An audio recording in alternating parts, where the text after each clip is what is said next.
And it is 5 o'clock. Perfect. Um, Good evening, everyone. I'd like to welcome you all to the regular meeting of the Board of Selectmen for Wednesday, July 14th, 2021 at 5 p.m. Materials for this meeting may be viewed online. And in accordance with SB 1202, this meeting will be held by electronic transmission.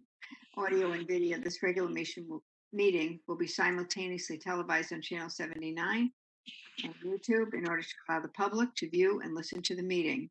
Additionally, this meeting can be viewed by the public there's a website listed on the agenda.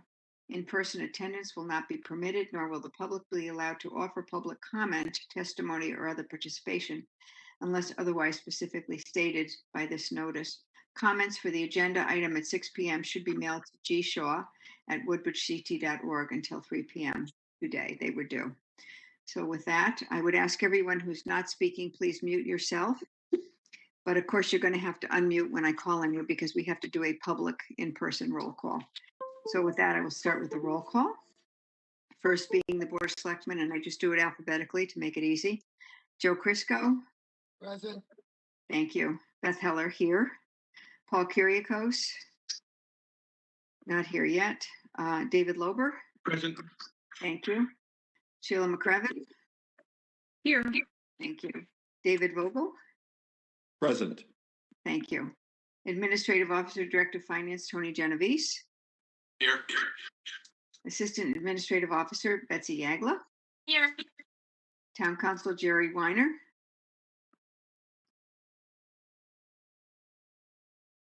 Did you say here, Jerry? He's I did, but it helps when you unmute yourself. So yes, I'm here. Okay, I'm sorry for that, but we got to get it in person. Our clerk, Gerald Shaw. here. Thank you. And Media Specialist, Pooh Ford, I know is here. Okay, with that, we will move on to, let's see, we did the roll call. Everyone is back again. Muted, please. And item 1 on the agenda is the first selectman's remarks. Rather than doing a liaison report, this is what I do. For those who are new. Good evening and welcome to the new and returning Board of Selectmen members. I look forward to working with all of you. This is the first meeting of our new term. I'm going to quickly recap some of our recent successes and outline my goals for the next 2 years. We have made Woodbridge more welcoming thanks to the ad hoc community council's events. Someone is not muted. I don't know who it is, but we'll find you. Please. Thank you. We have made Woodbridge more welcoming thanks to the Ad Hoc Community Council's new resident events and other efforts to bring people together, and the Ad Hoc Diversity and Inclusion Committee, which is exploring new ways to encourage diversity and inclusion in our town life and to assure an ongoing committed focus on racial, ethnic, and religious issues. Together, over the past 4 years, we've had many more accomplishments. To list a few, we completed the microgrid project. We finished the emergency radio communication system upgrade. We renovated and modernized the animal shelter. We added a new wheelchair ramp and ADA accessible bathroom in the senior center. We erected carports for the police department using a state grant. We created a beautification plan for the town center campus. We held an Earth Day event this past spring and kicked off the Second Saturday events series. It's called Second Saturday Series to bring residents together for free family fun.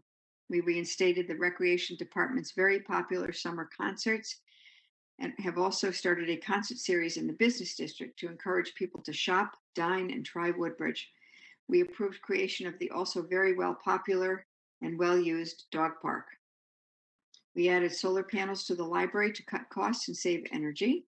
We are currently working to add solar panels to the Public Works garage and the new firehouse. We converted our town's streetlights to LED. We added a scale to the transfer station to more equitably share the true cost of trash disposal. We earned a bronze certification in the Sustainable Connecticut program. We have new soon-to-be bike route, which is totally paid for by a campaign of private donations matched by a grant. Over the past several years, to always be mindful of taxpayers' dollars, we have consolidated staff positions and reduced programs. To give additional perspective between fiscal year 2015 and 2016 and fiscal year 2020 to 2021, the town portion of the budget, not including the boards of education, decreased by 0.12%. In the past year, we created the 2030 task force, whose membership includes business and town leaders. They have been charged with seeking ways to create a healthier, robust grand list by 2030. I look forward to their updates and future recommendations. You will note that all the many past and future accomplishments were prefaced with the word we, as this is how we have and will continue to get things done, working together. By working together, we can solve problems and enhance the quality of life in our town. Going forward, we will be exploring how to accomplish new major goals in our town center campus beautification plan, specifically finally finishing the renovations at the old firehouse, which has been used only for storage since a fire in 2006. That is a lot of years. We are working toward converting it into a beautiful multi-purpose community center, completing renovations at the senior center, refurbishing the D and K wing and library meter center roofs at Beach Road School. We hope to move the fitness center to the new community center. Additionally, I look to renew efforts to renovate the center building and our police department. Other projects in the beautification plan include a sidewalk connecting the high school with the library, additional outdoor seating and signage throughout town. We will be discussing some of this later on this evening. Having discussed these projects for many years, I believe it is now the time to ask residents to make decisions on these projects. We will also work on bringing people back together and recreating community as we cautiously emerge from the pandemic. SB 1202 allows the municipalities for now the ability to hold either in-person meetings, virtual meetings, or a combination of both. For now, I plan to continue the Board of Selectmen meetings virtually as allowed by this law. Just this morning, we received an update from Governor Lamont that unfortunately, for the first time in months, the daily positive rate is above 1 at 1.28%. For the last 2 to 3 weeks, it has been slowly creeping up. Prior to this uptake, it had been fairly stable at about 0.5%. I remain personally concerned about the health of several in attendance at the Board of Selectmen meetings, some of whom are at higher risk of COVID complications if infected. This room is relatively small. The meetings are 2 to 3 hours in duration, and the air circulation, especially in summer with the windows closed and the AC running, is not robust. This is a 100-year-old building. The Board of Selectmen, for the time being, will continue to meet virtually due to the conflict between social distancing and the small amount of space available for the public in our meeting room. Additionally, we cannot be certain that all attendees are vaccinated, and we're currently seeing a rise in COVID cases in Connecticut, again, as I just explained. We want to continue to record our meetings live, and as of now, the main meeting room here at Town Hall is the only room where live broadcast meetings are available. As a reminder, if any of you, as Board of Selectmen members, have questions about anything outside of our meetings, please be sure to call Jerry Shaw to ask that she contact the appropriate department head to get you your answers. I am also available and will always get back to you. It might not be right away, but I will always get back to you. Since we have several new members, I will provide some quick important highlights regarding the Freedom of Information Act.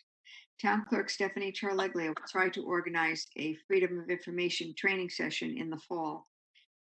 But the most important rules include you cannot discuss issues with other board members via email, since all our discussions and votes must be in public. If 2 or more Board or Commission members are together discussing an issue, that may come before the board. That could be considered a meeting. Members of a board of the same political party may caucus with each other outside of a noticed meeting, but no one else may be in attendance. Beginning on Monday, July 19th, the town will drop the universal mask mandate and will allow vaccinated people to enter town buildings without a mask. Per CDC rules, unvaccinated individuals must still need to wear a mask. We will try to continue to socially distance. Many new state laws went into effect this month, including one that legalizes the smoking of marijuana almost everywhere, unless a municipality takes steps to limit where it can happen. We already have a no smoking policy in place, which prohibits smoking of any kind within 25 feet of town buildings, inside town buildings, town vehicles, and at town-owned recreational facilities, including playgrounds, athletic fields, and parks. Recently, we received an unsolicited call from a local real estate agent who represents a group of housing developers. The name of them is Arbor Haven out of New York City. They are interested in purchasing land at the former Country Club of Woodbridge. Their very preliminary interest is to purchase approximately 100 acres from the town and build a combination of multi-use residences, which would consist of high-end single-family homes, multifamily lower-cost homes, with a percentage of these units to be affordable, and possibly additional age-restricted housing. They indicate that a more formal plan would be submitted, and if it is received, I will ask representatives of Arbor Haven to attend the August Board of Selectmen meeting. The proposed purchase price for 100 acres is $9 million, and the town would retain approximately 50 acres for open space, recreation, and trail use. This is in the very preliminary stages, and I will keep the Board of Selectmen informed of any developments. So as I said, if we get a letter formal, I will ask them to come and make a formal presentation to the Board of Selectmen in August. Lastly, Tony Genovese, at the request of a few residents, is working on a possible RFP for the clubhouse and surrounding 4 to 5 acres to be used as a restaurant, brew pub, and banquet facilities at the former Country Club of Woodbridge. This is also in very preliminary stages. I will keep the board apprised of this, as the decision to send out an RFP on this town-owned property should come from the Board of Selectmen. Also, Tony and I recently spoke with Keith Arnold, who is interested in possibly haying some or all of the property at the former Country Club of Woodbridge. Keith wanted to do some further investigating, and he will get back to us with a further proposal. He will need a lease contract with the town, perhaps similar to the annual farm leases that we do on town-owned properties. I promise to keep you updated, as this may be a good way to somewhat tidy up the property. And that's my monthly update. Thank you very much. And with that, we will move on to item 2, which is Dr. Jonathan Budd from the new superintendent of the Woodbridge Board of Education. Hi, Beth. Hi, everybody. Good evening, Dr. Budd. Hi, Jonathan. How are you? I take responsibility. That was me not muted before, Beth. So I'm sorry. It's not a problem. It's great to see everybody, and it's such a wonderful trend in Woodbridge. I don't know how many decades it goes back, but that you invite the superintendent to speak at your first selectman meeting. They don't do that in the town I come from, and I think it really facilitates good two-way dialogue. I'd like to just share a couple of topics with you tonight. First of all, I think you know that we've been engaged in a reopening of school for actually quite a while at this point, but we're talking about, for the fall, coming up in 2 months, a safe return to in-person instruction. So the way to think about this is, this past year, we had a certain percentage of our students who learned from home rather than coming back into the building. And next year, the intention is that everyone, with really rare exception, would be back in-person learning. And we have a very nice plan for that. Sandy Stein from the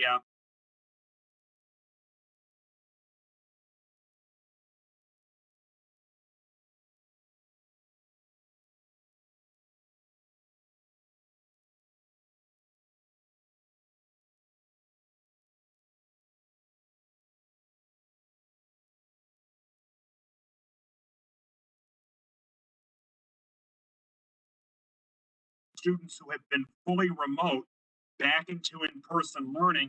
The fellow administrators and I have been meeting individually with every family starting last week, and they're the best moments of each week, having a nice Google Meet conversation about that student, the support that that student will need coming back, and also for the family to really understand how well we're going to treat each student here in the fall, making sure that health and safety are paramount.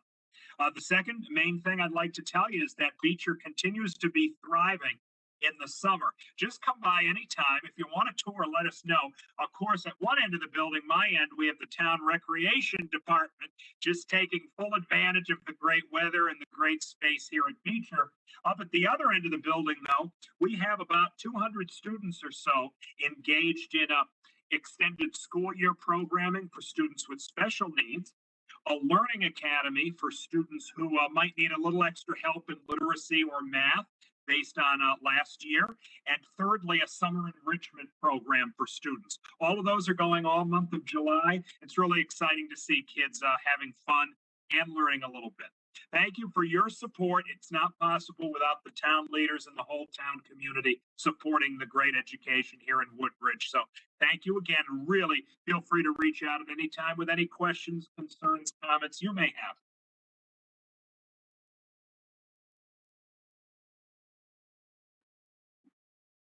I'm so sorry, Beth. I can't hear you, but you might be muted. Yeah, I was. Thank you. I'm trying to be aware of the fact that I don't make noise. Okay. I just was thanking you very much and asking if anyone has any questions for Dr. Budd. Well, carry on. Thank you. Come by anytime, everybody. Thank you. Thank you very much. Stay safe. Thanks. Okay. Item 3 on the agenda is liaison reports, and I'll begin doing this alphabetically. First, I will call on Joe Crisco. Thank you. First, excuse my position during the meeting. I have a leg problem and I have to keep it elevated. So I'm not just being extra relaxing. In regards to my liaison appointments, the Board of Fire Commission met Monday on June 21st. It was totally executive session, so there is no information to report to the board. In regards to planning and zoning, planning and zoning met on June 7th. There were basically two items. The work being done at Amity Regional School, all the excavation and the removal and the filling, the grading, etc. The special exception permit has been extended for 1 more year. In regards to the multifamily housing issue, the board approved that to comply, accessibility of dwellings be available to comply with the state statute and to increase housing opportunities in the GBA zone. The third responsibility, the Board of Police Commission met on June 21st. The board, the commission voted unanimously to approve the 10th annual Murray Lender Bagel Run Race. The date will to be coming. In addition, there was a request to close Sperry Road during some paving, but the board voted unanimously that they do not agree to close the unapproved section of Sperry Road. There was a request for additional stop signs at Old Quarry Road, Nettleton Drive intersection. The board voted unanimously to deny the request for additional stop signs. There was a request at Route 243 Millhaven Road for children crossing signs. The chief will send a letter and will follow up with the children to make sure they are safe. There was a request at 11025 Bradley Road for curve signs. The board voted unanimously to install the curve signs. There is a hidden driveway at 2 Bethmore Road. The board voted unanimously to approve the installation of hidden driveway sign at 2 Bethmore Road. In addition, Steve Falsigno was not reappointed to his position on the police commission, and he spoke in regards to his years of service and how much he regrets not being with the police commission. I believe it was a big loss to the town for him not serving on the police commission, but it wasn't his choice. And that's it. Thank you. Thank you, Joe. Paul is not here yet. We'll call on, let's see, David Lober.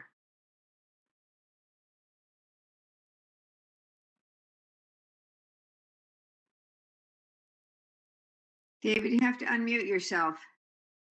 Start all over. Okay, start all again. I didn't have any meetings because the Human Services meets on Monday, which was a holiday after July 4th. I would like to add something to the agenda since we don't have any place for doing new business. And what I'd like to add is considering going to either in-person or hybrid video meetings with the Board of Selectmen with the ability to have in-person or real-time video public comment. I think the public comment is important, and we are not doing it now with the remote meetings. I'd like to add that to the agenda. We do have public comment, but it's written. Okay, that's fine. I guess you have to make a motion. Is this the appropriate time to do that, Jerry, or do we wait till the end of liaison reports? Well, there is, Because it's not on. there's nothing on the agenda that allows for motions, but I would say that to add an agenda item, you've got to have a 2/3 vote. Yep. So this is probably as good a time as any to do it. Might as well make it now, and if it's seconded, then there's a 2/3 vote. Okay, so with that, David Lober, would you like to make a motion? David Lober, yeah. That's you. Well, my motion is that we add this to the agenda, but and discuss it. Well, yeah, you can make the motion now to add to the agenda. Add it to the agenda. I move that we add to the agenda consideration of all future Board of Selectmen meetings being either in-person or hybrid video with the ability to have real-time in-person or video public comment. Is there a second? I'll second. Thank you, David. Is there any discussion on this? I have some discussion. We're adding it. All we're doing is motioning it to add it to the Okay, agenda. sorry. That's I'm okay. That's okay. Anyone have any comments on adding it to the agenda? Sheila? Sure, I would,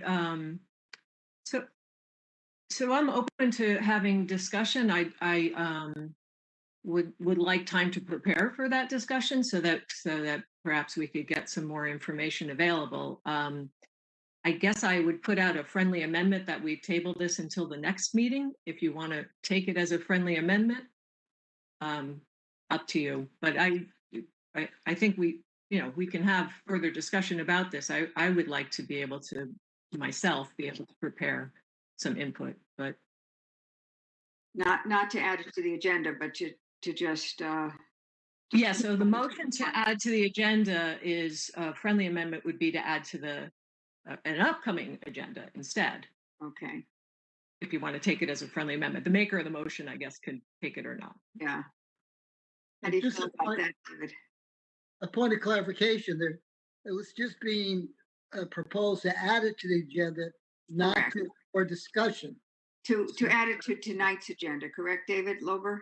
Correct, yeah. All right, to add For it to discussion at the next meeting. Is that right?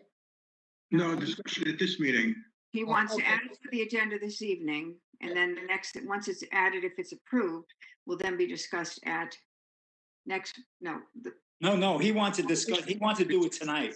Well, yeah. Sheila's friendly motion is to put off doing it tonight and add it to the agenda for the next meeting. How do you feel about that, Dr. Lober?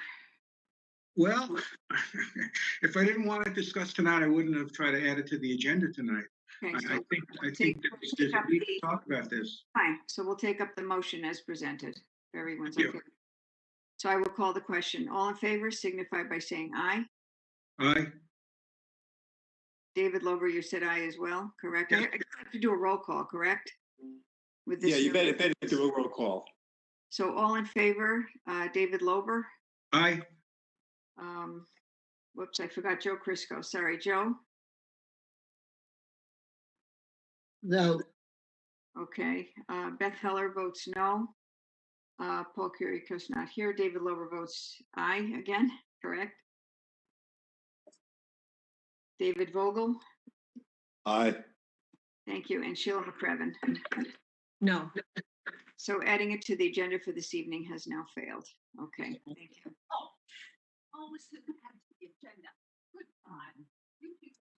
Sorry? No, I think that was background stuff, Beth. Oh, okay. I thought I heard something. Okay, fine. All right, with that, anything else from you, David Lober, on your liaison report? I have no liaison report because I had no meeting. I have a meeting tomorrow. Okay, great. Okay, thank you. Mhm. Sheila McCrevin, next. Sure. There's no liaison report for Coupop. They did have a meeting shortly after our Board of Selectmen meeting, but it was before July 1, so I didn't actually join that meeting. I did watch it on YouTube, and they did report that, if I'm correct, that they're going to pick up with their meetings in September. So I will double check to make sure I don't miss a meeting subsequent to that. And then for the Woodbridge Board of Education, Dr. Budd gave some remarks earlier. The one thing that I would add is that I did attend. They had a meeting on July 12th, which was a hybrid meeting. I had a little bit of difficulty joining because I wasn't able to find the link. And then I did end up joining. And then I had a little bit of trouble hearing. So I don't know if this is the first time they've done a hybrid meeting. I know that they were doing a fully remote set of meetings. But I will say they were in the South Auditorium at Beecher, and each person was at their own table, and they all seemed to have earbuds or earphones in, and there was some sort of squeaking noise, like squalling feedback noise that was taking place.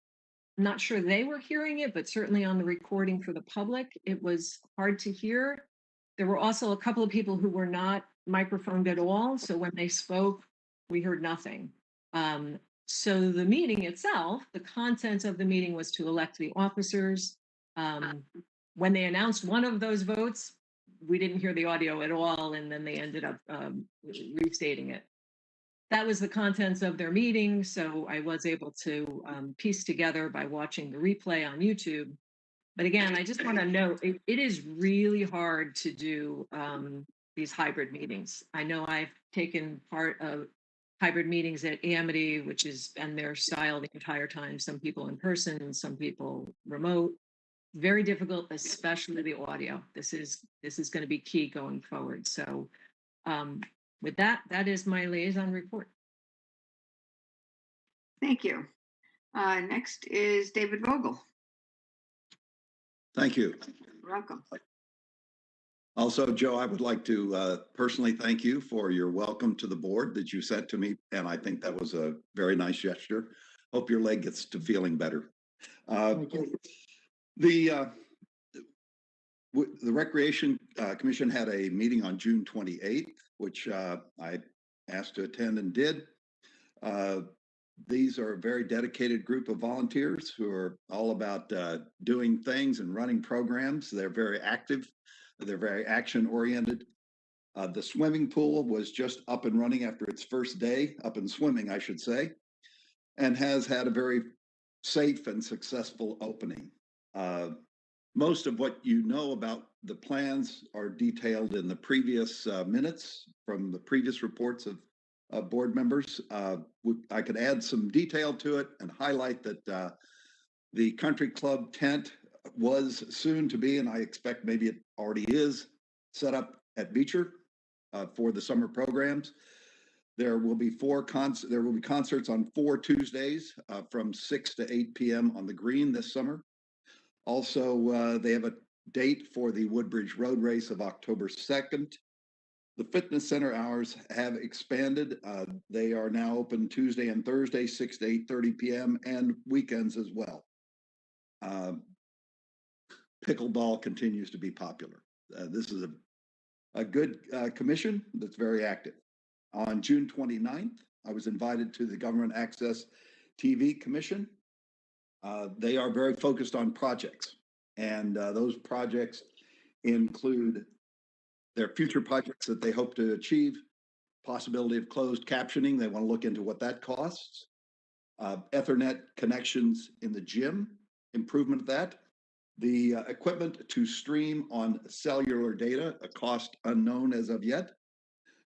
and also replacing the old units that were from the original cable vision donation so that they can have more reliable and up-to-date equipment. This commission is very focused on keeping equipment functional and accommodating the various requests that come from boards, commissions, and other town organizations for telecasting. They're extremely budget focused, a detail oriented group. Pua did a great job of reporting. I would refer you to her reports, which appear on the net in the TV section, and they did a lot of heavy lifting during the pandemic. They worked very hard in doing more streaming than normal. It seems to me that they are getting a lot from the resources that they are given. And on July 12th, there was a library commission meeting. Library Director Eric Worthman delivered his report saying that the numbers said they were 54,000 under budget. And I think we'll hear probably from Tony on specifics of that later. Our town clearly has a citizen base that is very engaged in reading. Woodbridge loves our library. This popularity and support is part of the reason that outside sources are responsible for $85,000 of the library's finances this year. The process of replacing old chairs, which has been an ongoing concern with new vinyl covered chairs, which will be easier to clean, particularly important during COVID precautions. That has begun off budget as a result of a federal grant that has come through. Furthermore, the hours for the library doubled last week, and there will be a gradual expanding of the hours as we move forward. The reason the hours have been cut is in response to budget cuts, and the strategy, as agreed by the commission and the staff at the library, will be to increase in steps until by January, the library should be at full normal hours for the rest of the year. The staff and the commission feel that it's better to do this than to just take an across the board hourly reduction for the entire year. They also did bring up, and I was pleased to hear in your report, Beth, about the Freedom of Information Action. They did feel that with all the new people coming on board, that would be an important aspect of teaching moving forward. And while I have the floor to talk about my commissions, what I did not share with the commissions were my specific concerns about their appointments and the fact that in our process we did not debate or discuss the relevant strengths of candidates, and furthermore, I would suggest a couple of changes, Beth, for your fourth term in office as first selectman. That when we vote for all the nominated candidates. Several of the nominated candidates who we did not vote on were probably the most qualified of all candidates under consideration. Many had put themselves forward for elective offices and had garnered as much as 48% of the votes during our election process. Certainly some of these candidates on resume, service to the town, character, and specific qualifications would have earned a 6-0 vote by our board had they had a vote brought on their candidacy. And since they were nominated, I think that should have happened. I would urge that happen in the future. The voting you ran the voting always starting with Selectman McCreven's nominations and never voted on the others because you deemed the positions filled once people had a majority. However, a 6-0 vote by our board would certainly beat a 5-1 or 4-2, but we won't know that because no vote was taken. And just moving forward, my interest in this board is to do absolutely one thing, and that is what I think is going to be best for the town, what's going to work out, and to discharge our responsibilities as a board. I think that the town electorate deserves to judge whether our board actions are to do the very best for the town, or whether they see that fealty to partisan politics sort of outweighs our duty to the town. So I would say that that would be one thing. And the only second suggestion I have is to drop the overtly partisan nature of this process. Your office presented us with a slate of candidates as a, quote, attached list of nominees from the Democratic Town Committee. The slate was ultimately ratified. The 48% of voters who supported the minority members, and including myself, were completely suppressed by this action. The minority representation mandated by state regulations that a third of all members come from not the majority party was certainly not honored in spirit, as our majority party appointed all of the minority members as well. Not in the light of public scrutiny as these meetings are done, but with their own litmus test and through whatever process I'm particularly unaware.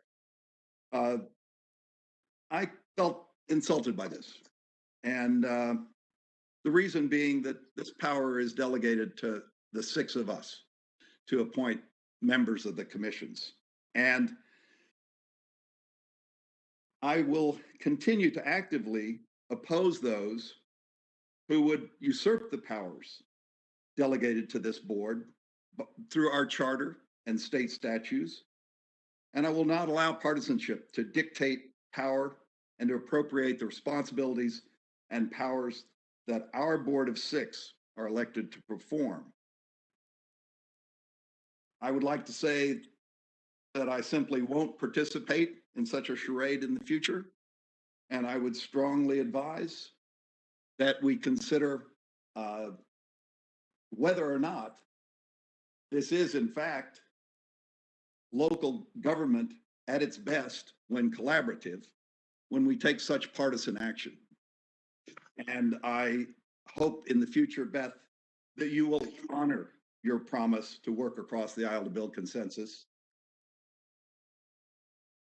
The truth of that will be shown by actions, and I yield my time. Thank you. Thank you. Have I called on everyone for liaison reports? I think I have. Okay. Moving right along, we have item 4 on the agenda, which is Amity Woodbridge Historical Society Barns and Outbuilding Survey. And I believe we have some folks from, I think Amy is the engineer with this, and I got a call this. I spoke with Alexia Belperon, and she may be late to this if at all being able to attend. So we'll have to see what happens with that. But in the meantime, I had gotten an email. Somebody's not muted. Sorry. I'm not. Alexia is teaching until 6. She has a class at Yale, but she won't be free until 6. Okay. Well, she said to go without her. Was my point. Yeah. Okay. Thank you, David. Mm-hmm. Okay, so we'll start again here. I received an email on or about June 22nd or the 21st from Alexia, asking that she wanted to come to this meeting tonight to provide a quick update about the grant-funded engineering survey that was performed on the barns. And I, of course, said, of course you can be on this meeting. And she wanted to come with the head engineer of the project to report on some of the findings and some urgent stabilization that is needed.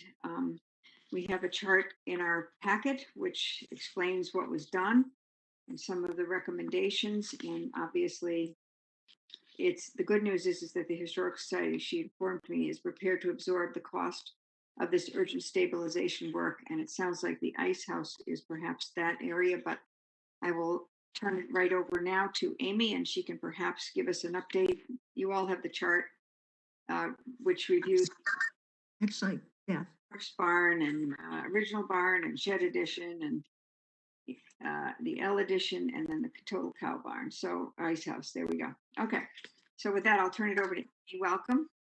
Hi. So I thought that Mary Dean was going to be on the call for Amity Woodbridge. Have you heard from her at all? Oh, I just made her a panelist. I was not given Wonderful. that instruction. Good. Yeah, she's here. Yeah.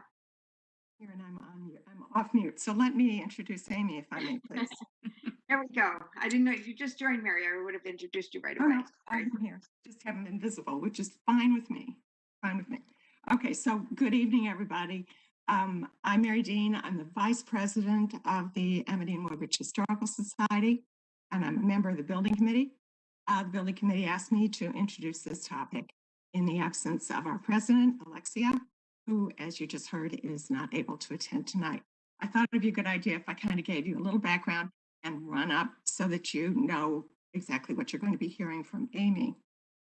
As those of you who have attended or followed BOS meetings in the past know, the Historical Society has been developing a long-term plan for remediation and maintenance of all the buildings at the Darling House Museum.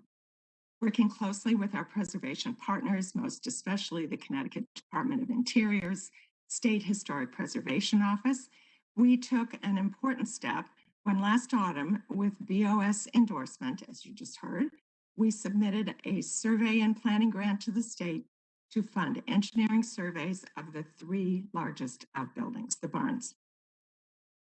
To be specific, and I quote here from the RFP, the project was to conduct a structural analysis of the most significant barns and to develop a condition and assessment report to assist in developing our long-term preservation and maintenance plan. The report was to provide a comprehensive assessment of each barn's existing condition, including a discussion on the building materials and their current state, and cost estimates and/or a proposed budget for recommended remediation work, preservation work. We were awarded the grant and have since managed a state-regulated process according to which we developed an RFP, advertised the project, selected an engineering firm qualified according to national requirements for preservation consulting, and worked with the winning company, GCNB of Old Saybrook, to complete the survey and report according to the U.S. Department of the Interior, Secretary of the Interior's standards. We have received a précis of the conclusions, which include, notably, that there is stabilization work needed now on the ice house. Our purpose this evening is in part to ensure you are fully aware of the need for this stabilization and support our plans. We're doing it with all due speed. Allow me to introduce structural engineer Amy Jakuszewski, Vice President of GNCB, who has kindly offered to meet with you tonight to explain the report results and answer questions, as am I willing to do so if you have any for me. Thank you very much. Amy, take it away. Thank you, Mary. So as Mary mentioned, I'm the Vice President of GNCB Consulting Engineers in Old Saybrook, Connecticut. I'm also the head of our Historic Preservation and Restoration Group. The company was incorporated in 1965, and we offer structural engineering, geotechnical engineering, and historic preservation services for clients throughout New England. We have assessed and restored approximately 40 barns throughout Connecticut since the early 2000s, and we were fortunate to be selected by the Amity and Woodbridge Historical Society to provide services for the Thomas Darling barns. My team performed several assessments of the three barns at the Thomas Darling House in April of 2021. Site assessments included visual observations, localized timber inspections, and review of roofing conditions and overall building performance using our aerial drone. The use of the aerial drone was done to observe the overall global performance of the buildings.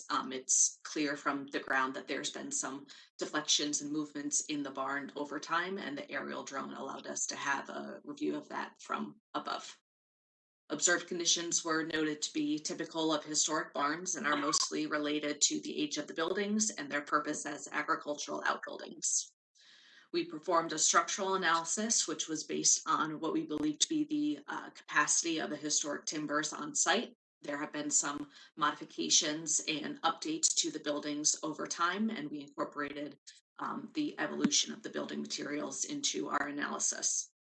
We compared the results of our structural analysis to modern loads that are required for new construction, and we use that to serve as a basis for recommendations to limit storage loads in certain areas of the barns, or to repair or improve framing systems for long-term preservation of the buildings. We provided a report to the society which discusses our observations, provides annotated photographs, a series of recommendations, the results of our structural analysis. We also provided structural framing plans and elevations, which identify the framing systems of the floors, the roofs, and the walls. And we provided preliminary cost estimates for the work that we recommended. As Mary mentioned earlier, we did determine that the ice house is in need of the most urgent repairs, and we are in the process of moving forward with stabilization design on a design build approach with a qualified restoration contractor. Future phases are intended to be phased over the next 5 years and will address work at the cow barn and the horse barn, both of which are in generally good condition compared to similar barns of their age, but which each require some repair of timber framing and connections and some maintenance of the building envelope. The intent for future phases is to pursue grant funding to help fund the work, and we would intend to publicly bid the work to qualified contractors. And I'm happy to answer any questions related to what I've discussed or to the materials that the Historical Society submitted. Thank you. Thanks for doing this. This is really interesting. So that it sounds to me as if the immediate thing that you are recommending is that under the ice house, it should be done as soon as possible. It sounded Yes. like by the end of the summer. Yep. And my one question is probably, I would imagine you as historic preservationists, et cetera, are going to do this in the way that you're not taking out the old, and it's more of a shoring up rather than taking away things that, unless it has to be done, you want to preserve as much as you can of the original structure and all that. Yes, that's correct. We are going to alter the structure minimally, especially during this phase of work. The intent is to stabilize it in place and prevent progression in any of the movements or distortions that the building's experiencing. Okay, thank you. I'll call on the board members if you'd like to ask some questions. Anybody out there? I have a couple of questions. Sheila, sorry. Okay. I thought maybe my computer was mute. Okay. Okay. Sure. So as a new member of the Board of Selectmen, I just want to make sure I have a proper understanding of the project. I was on the cow barn tour that was recently given. It was a wonderful opportunity to see inside again. I had seen it previously when it was full of Little Lucy, and it is quite different without Little Lucy on there. So I'm familiar with the different buildings, but what I wanted to make sure I understand is for the purposes of this project, the client is the Historical Society or the client is the town of Woodbridge? And Amy, I don't know if you're able to answer, or maybe Mary is the better person to answer that. Well, my client for this project was the Amity and Woodbridge Historical Society. That's whom signed my contract and who I directed the report to. Okay, and I think we may have the complete report in our packet, or we may just have an excerpt from the report. I'm not sure of that. I have a précis in your packet. The complete report is highly detailed, and its purpose is to serve us in our planning and budgeting.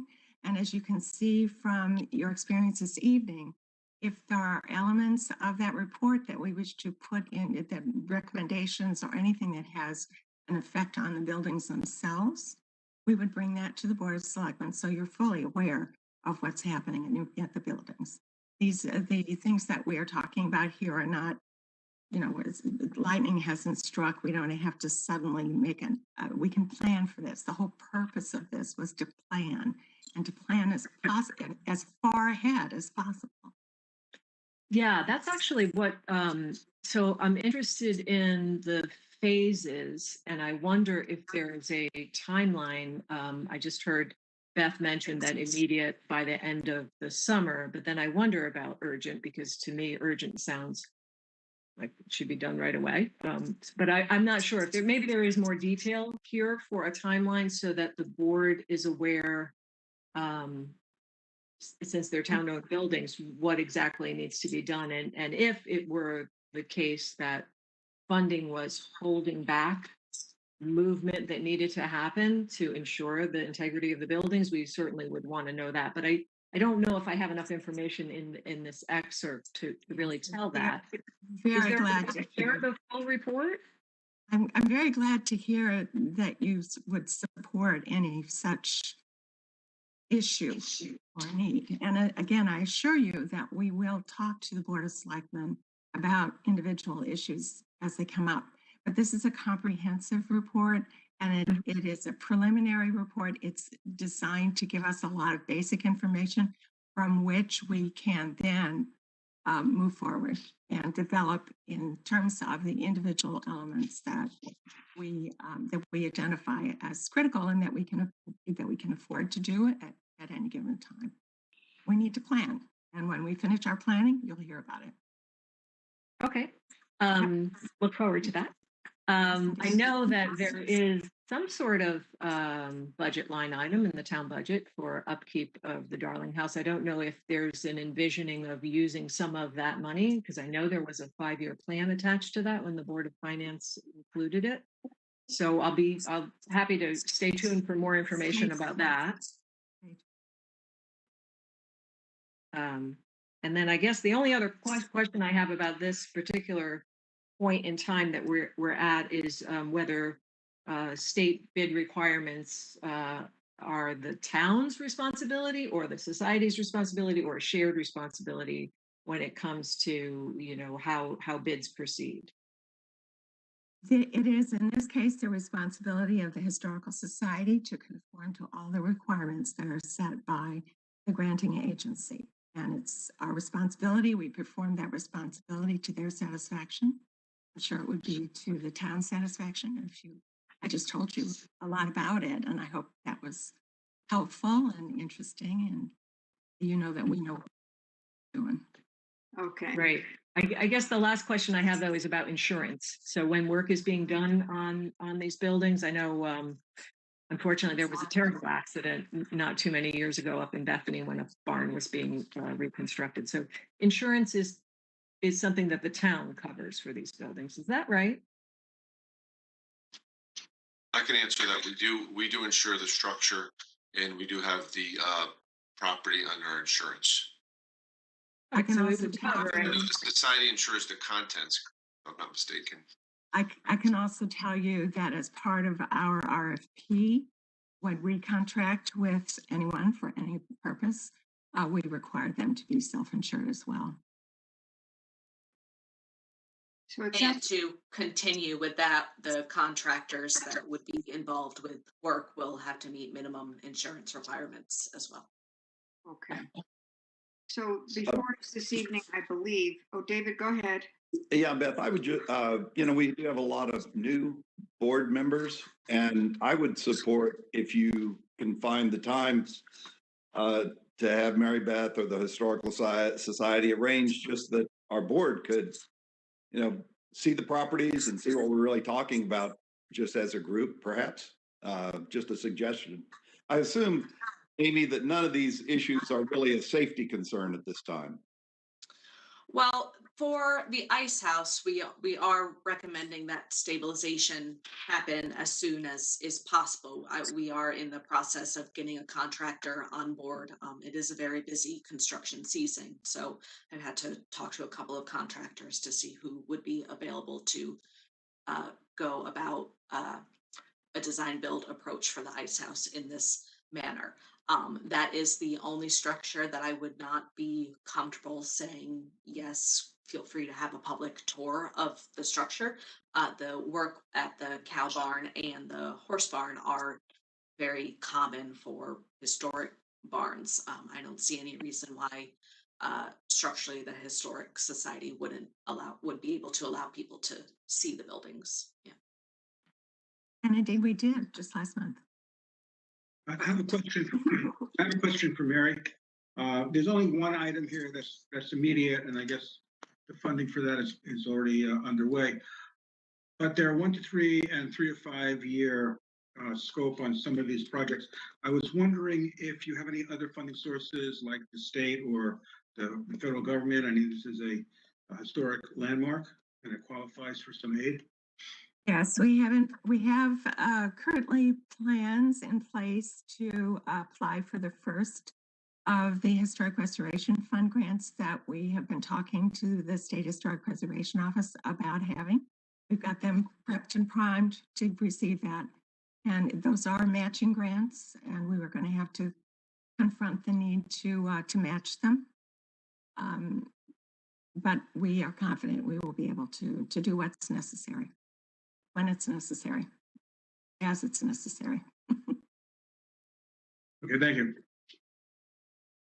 So it sounds like for this evening, Gary, is there anything we need to do, such as an 824 or anything like that? Or would it be just helpful if we just, for safety purposes, it sounds like the Historical Society, Mary, is prepared to pay for this immediate. Yes.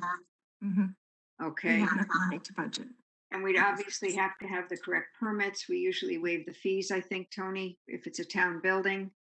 And our building official would be involved in most of the oversight of this. Is that correct? I don't know how this all works. We usually waive the building permit fees. The only fee we charge is a pass-through fee that we have to pay to the state, which is very minimal. Okay. So, Jerry, do you know if we need the 824 or not? So 824 says if there's any improvement to town-owned properties, it must be referred to the Planning and Zoning Commission to make a decision. I don't consider painting and things like that to be necessarily an improvement that come under the statute. But most other things should go to the Planning and Zoning Commission. So this is defined as shoring up a, let me see if maybe Amy, you can answer what exactly is going to happen here specifically. It's install a permanent shoring system consisting of all the woods, center of the roof, fit tight to the underside of existing rafters and supported with 5 new pressure treated 6x6 posts with 12-inch diameter sonotube footings. Anyway, is that something? It's essentially supplementary framing to stiffen the roof and tie the eaves of the structure to a center bearing system. My concern is TP&Z meeting shortly, or we obviously don't have a meeting in July because it passed. The meeting in August. It's like we really need to get this done as soon as possible. Does this have to go to them, Jerry? We have sent things with lesser kind of work on public property. This sounds to me like it is a major, not a major, but it is an improvement of town-owned property, which should go to P&Z. They've already had their July meeting. Right. Joe, do you know if they have an August meeting? I don't know. No, they do not have an August meeting. Okay. So I'll make a motion to send to TPZ for the 824 review, and maybe we can ask them to do a special meeting. Yes, you can do that. So that's my motion, I guess, to send it to TPZ with a request for a special meeting as soon as possible. Okay. My next question before we do that, well, I guess I got to get a second because there was a motion. Someone like to second that, please? Second.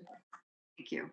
Okay. I have discussion purposes. Would we want to include in the motion? Does this have to come back to the board to give then approval? Or could we add to the motion, perhaps, if TP&Z is okay, then we could tell the society to go ahead now? Or do you want to wait and have it come back in September to the Board of Selectmen or whenever they have? We have an August meeting, right? We do. Right. So maybe if TPZ could act before our meeting so that we could receive. If they cannot, then what? I don't know. Maybe we have a special meeting. No, the key is to have P&Z meet. Yep. And I think Beth's idea is acceptable. You can do that. And just say that once P&Z approves it, it doesn't have to come back to the Board of Selectmen. The Darling House is authorized to go ahead with the work. Okay. Why don't we let is it possible, forgive me, Is it possible that when we ask them, they will tell us that this isn't strictly an improvement according to the rules and we'll turn it away? Is that possible? Because I've read the regulations and I would think it was possible that this wouldn't qualify. I mean, I'm not an expert, obviously, Jerry. They don't make that decision. Once it's the board of selectmen's decision and it's not discretionary, you must send it if there is any kind of improvement to town-owned property. And again, we have sent things that seem to have less work on properties than is going to be done here. So it does seem like it's an improvement, and it does seem like it should go to the P&Z. I think that they will hold a special meeting very quickly because they can do it by Zoom and take this up before. It doesn't sound to me like this property is being very much changed. It's just being maintained. It's an improvement. It's not change. It doesn't have to be changed. It just says an improvement. Yeah, what I was going to say, Jerry, is just thinking ahead to all the work that's going to be done on these buildings, it would be really helpful if we had a real good idea of what improvement meant. So we wouldn't be able to need to take so much time. We would be ahead of the game in making these applications. Is there a definition of it that is in one of the regulations or something to which I can refer? There is no definition in the statute in 8-24. There may be some definitions in case law that have been brought to the courts, but that I'm not aware of. But we always err on the side of caution and send these things to P&Z. I really do believe that this is, I don't think you can cut it any other way other than this is an improvement to the property. It's shoring up the property. It's making structural improvements to the property that it's not there now. So I think that we should send it over. Jerry, if in sort of an emergency situation, it's still considered an improvement.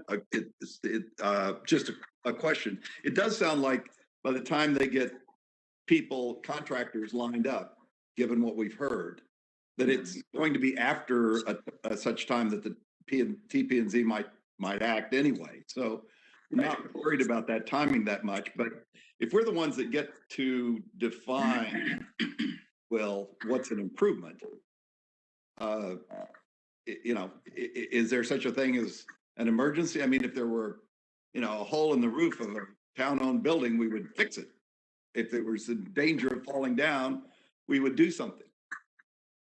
Well, that's a good point. It's not a challenge. That's a good point. And, frankly, I don't have the answer to that. I would assume that if a building was falling down or there was a hole in a roof, that we could do something and have TP&Z meet the next morning. Mm-hmm. I don't think that's impossible. They can do a special meeting on 24 hours notice. Mm-hmm. So I think that's the issue. And the issue is if I tell Chris Sullivan that this is very important and must be done immediately, I believe she will try and set it up, and I believe they will accommodate her. Great. So I was just going to say, Jerry, I'll call Chris tomorrow morning. Good. But if you're calling her, shall I do that? And she'll know what I'm talking about? She will. Yeah, okay. Mary, I'll also call her, but you can call her as well.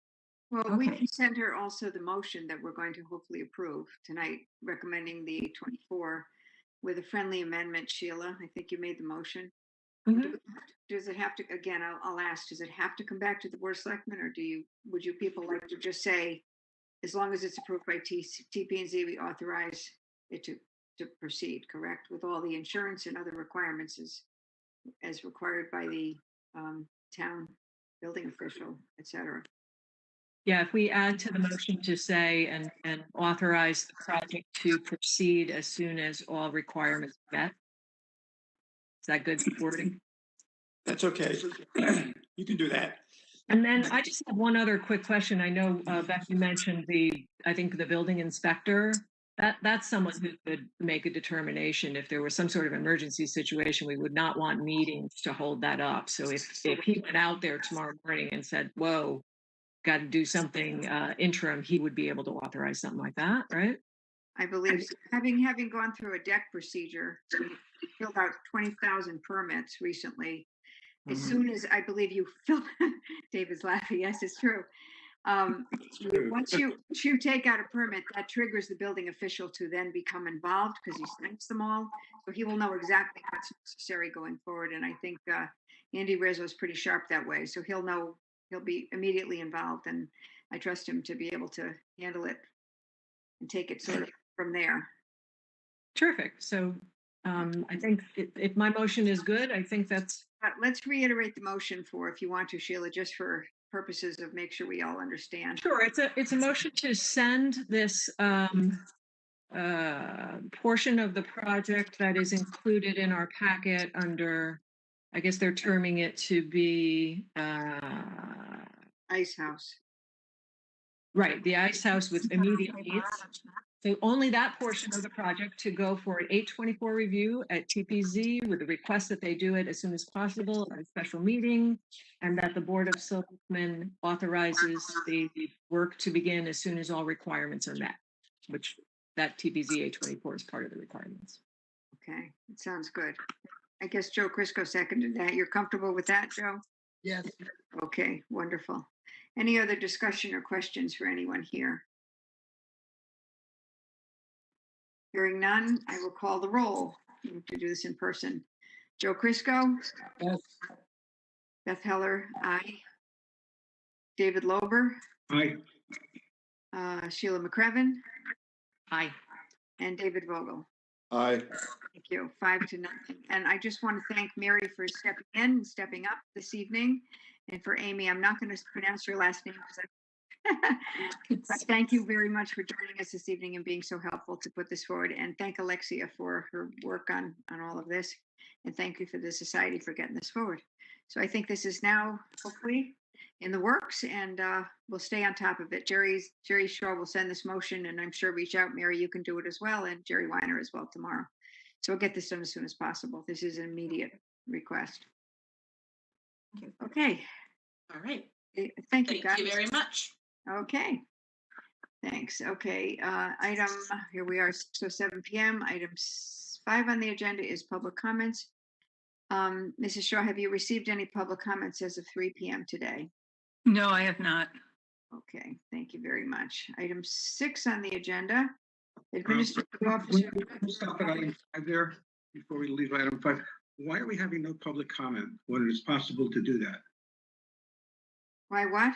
Why are we not having public comment through the WebEx when it's possible to do that?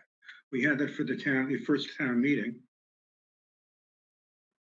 Well, no one has, the link is in the agenda that is published on the web, and no one has signed in for public comment.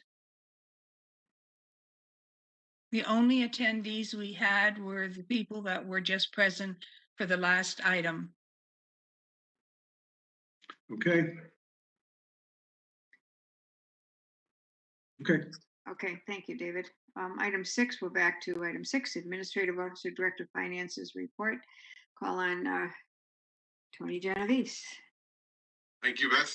You're welcome. I have the preliminary report for the year end of June of 2021. And we have an estimated year end budget surplus, about $583,000. The town that allocates part of its budget of $400,000 from fund balance. So that means that in actual terms, we would have an increase of our fund balance at the end of the year of $183,000. Because from a budget perspective, I just want to make sure some of our new members understand this. We have a surplus of $583,000, but because 400 of it is budgeted to come from fund balance, it's really only an actual surplus of $183,000. So that leaves our fund balance at $6.68 million, or 13.4% of our expenses. What we'd like to have is there's no real, there used to be a GFOA guideline of where your fund balance should be in terms of percentage. They no longer have that as part of their guidelines, but we like to have between 12-13% of our expenses as a fund balance as a percent of our expenditures. So we're sort of in line with our policy at the moment, and you can regulate that percentage based on your activities and your results throughout the year and in the budget process. So if the percentage gets high, you can increase your allocation from fund balance in the budget to lower that percentage, and vice versa. So that's sort of how you can sort of regulate the percentage of your fund balance to your expenditures. So some of the highlights for our year. Our tax collections have a surplus of about $95,000, and that's due to two items. One is the collection of some back taxes that we had received in the tax collector's office, and we also had a stronger than anticipated tax collection rate this year. In the budget process for last year, we lowered the tax collection rate slightly, and a year ago today, we really had, or a year ago May actually, when we did the budget, we were very uncertain as to the impact of the pandemic on the budget and on our tax collections and on a number of other items. And so there were a lot of unknowns going into this budget process. So I think the fact that we have a slight surplus and that our tax collections were strong was very good news.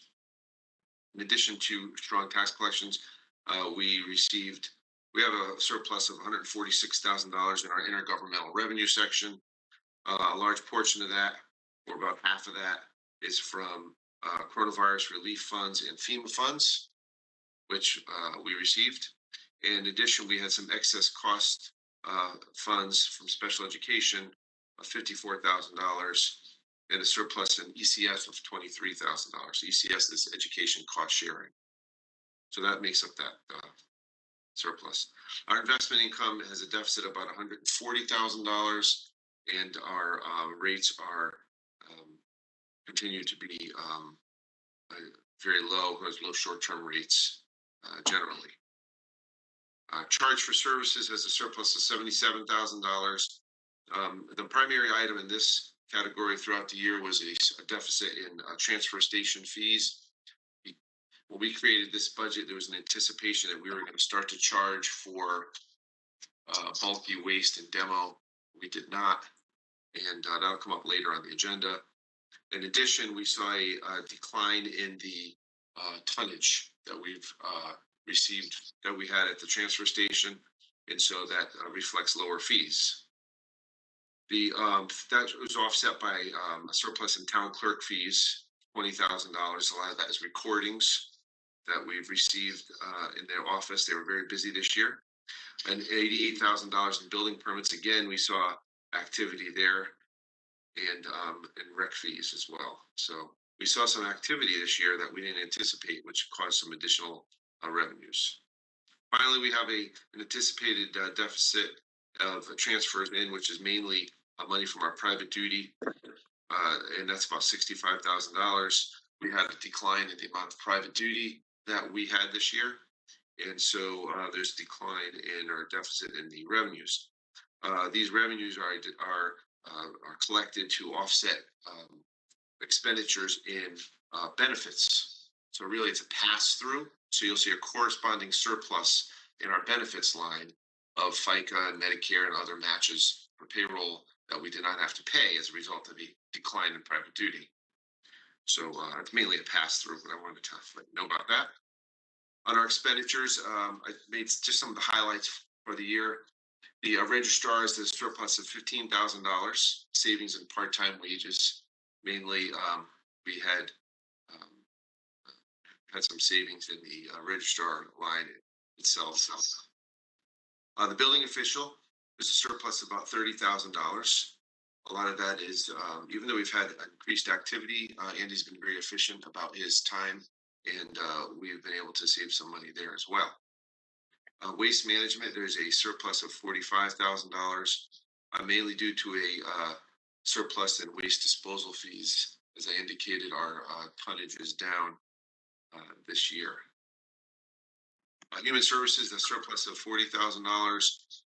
Again, in human services and in the library in particular, in recreation, we had to estimate when we thought programs would start this past fiscal year, and when we thought that hours would pick up or programming would begin. And so some of them began later than we had budgeted for. The human services is the one example, and so there's about a $40,000 surplus there.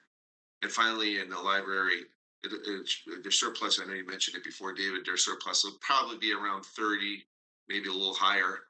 There were some additional expenses, some utility bills and other payroll related expenses that weren't in their budget yet when they had read their report. Finally, in benefits, there's a little over a $200,000 surplus there. We had savings in our workers' compensation premium, healthcare, some changes in coverage of different employees, and finally the savings and costs from private duty, which I mentioned earlier. The Board of Education had projected a surplus of $55,000. I haven't received an updated amount. There's some turnover in their business office, and so that's I'm not sure of the exact amount yet, but I'll try to get that for your next meeting. Those are some of the highlights for the year. If there's any questions or anything in particular. Yeah, what are we getting in interest rates for our investment now? Our interest rates are 30, 40 basis points, maybe 0.4, 0.3. We're highly regulated in terms of what we can use our general fund operating dollars for. So it's basically government securities and stuff that really it doesn't generate much interest. And there's an item called the State of Connecticut it's called the STIF account, which is a state treasurer's investment fund. Actually, if you go on the treasurer's website, it shows you all the returns on that and all the investment information. Thank you. Okay. Tony, I had two quick questions. You mentioned that decline in tonnage, and I'm just curious, do you think that is related to the pandemic or maybe it's the scale? That fee? Yeah, that's what I was hoping. When we put the scale in and started charging for tonnage, all of a sudden our tonnage went down. So we sort of surmised that might happen. Good to see it. And then I guess I have a second question about the Amity surplus, and I know we would be discussing the surplus from the prior year, but I want to make sure I understand what will happen in the next month or two when Amity makes a decision about their surplus. How do you handle that in the budget? So in the budget process, the surplus has been used to offset taxes as a revenue line. So in the revenue, we have about 612,000 maybe from last year in the 22 budget, which is the one that we just started. And if anything, let's say the surplus is 400,000, then you're starting the budget next year with a $200,000 hole in your reduction right off the. So it's 612 that we're expecting.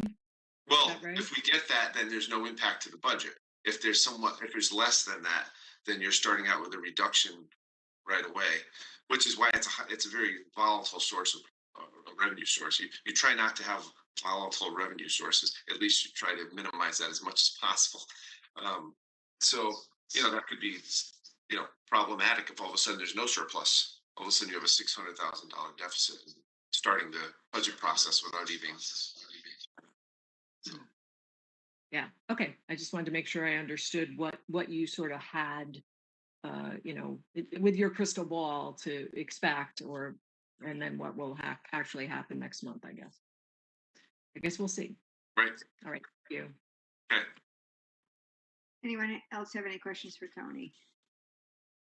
Thank you. Okay, we'll move on to item. Let's see, we're up to 6B, funding requests. You have in your packet a line item transfer 2021-31 in the amount of $20,000. Tony, maybe you want to explain this to the board. Sure. This is to fund overtime in the police department.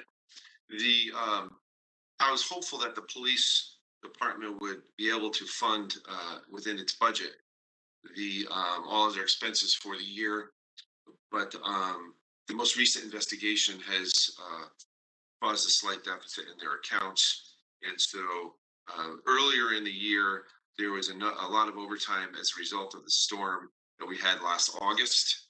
And we've applied for a FEMA reimbursement for that. And we're like 95% of the way through the process. We're just waiting for a final sign off on that. And it looks as if we will receive our reimbursement for that. And so, and I believe the total is maybe 25 or so. But this is to use those funds to reimburse the overtime as a result of that storm, which will then allow their budget to be not in a deficit. Okay, thank you. So to get the discussion started, I'll move acceptance of line item transfer 2021-31 in the amount of $20,000. Is there a second? Second. Thank you. Anyone have any questions, comments, or need further information regarding this matter? I think nobody has any. I don't want to forget anybody. Okay. With that, I will call the roll. Joe Crisco? Yes. Thank you. Beth Heller, aye.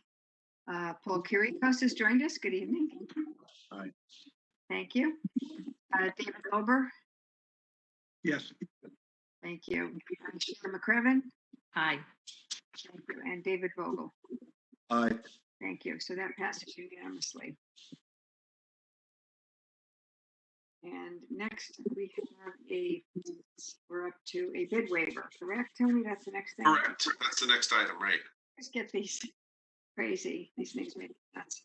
Okay, you have in your packet dated June 28th, 2021, replacement of the spreaders and cutters. There's a memo from Fire Chief Rowland asking for money budgeted budgets. Everybody needs to mute, please, if you could. Except me, and I will as soon as, and then I'll forget to turn it back on, but so remind me, but I'm gonna try going here. There's money budgeted in the capital budget for $42,000 for the replacement of these spreaders and cutters. Is it 2, Tony? Yes. Okay. And so he sent a memo, Chief sent a memo recommending the purchase through this vendor. Is they're locally outfitted in New England, and they currently have all AMCUS brand rescue and need to stay with AMCUS as we have interchanging parts with other tools. So that's appropriate. We're seeking approval from the Board of Selectmen to purchase these tools from Fire Tech and Safety of New England, which I guess is located in Maine. So I guess to get this forward, I will make a motion that we approve the bid waiver for $42,000 for the purchase of 2 AMCUS brand rescue tools in the amount of $42,000, as I said, from Fire Tech and Safety of New England. Is there a second? Second. Thanks. Anyone have any questions or comments on these? We got crickets. Okay, it's all right. Good. Thank you. Okay, with that, I will call the roll. Joe Crisco? Aye. Beth Heller? Aye. Paul Kiriakos? David Lober? Aye. Thank you. Sheila McCrevin? Aye. And David Vogel? Aye.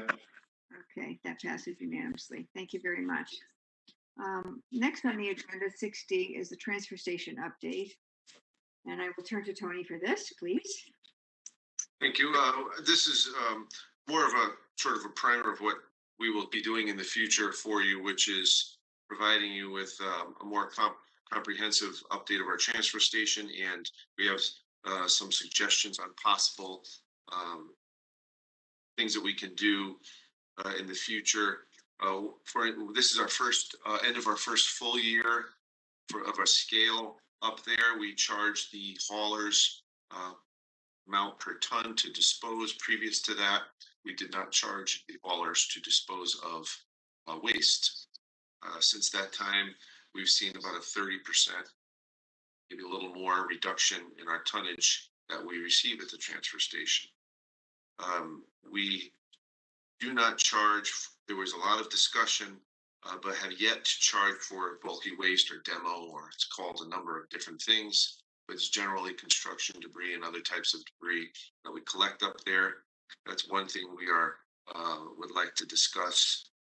And also, there's a number of other recycling concepts that have come up and other waste-related concepts, including pay-as-you-throw and recycling of many different types of materials. I guess one of the issues is as plants age, building new plants is becoming more difficult, and we're trying to take a proactive approach to reducing waste and capturing our costs equitably. And so it's something that we will be doing in the future. I just wanted to give you a little update on that. Stay tuned. If you have any questions or any issues or concepts you'd like to discuss for that, you can certainly let us know, either Betsy or myself. Tony, can I ask you a quick question? Is it possible to figure out the sort of return on investment of that scale after a certain amount of savings of the? You could. We can present that, and we can show you sort of what the sort of what's been, the return on that, and how it's, well, a lot of it's through reduced tonnage, believe it or not.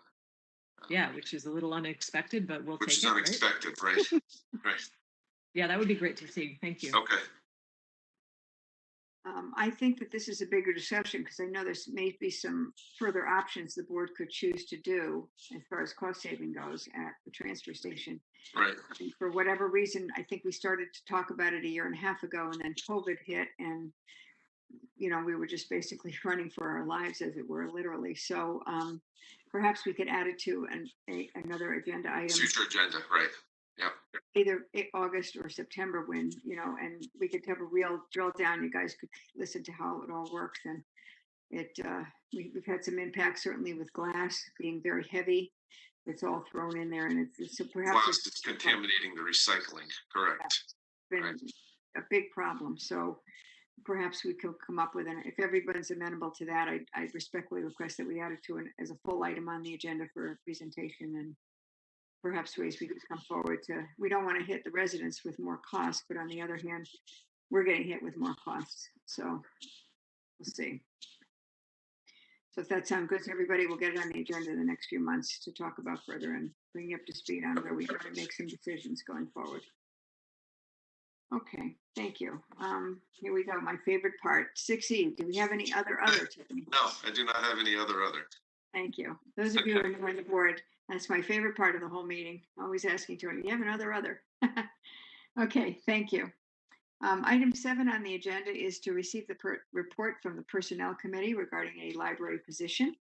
I can tell you that yesterday, hopefully you got these minutes, pretty quick turnover there. We met yesterday, Personnel Committee, which is a subcommittee of the Board of Selectmen. We met yesterday, and I was there.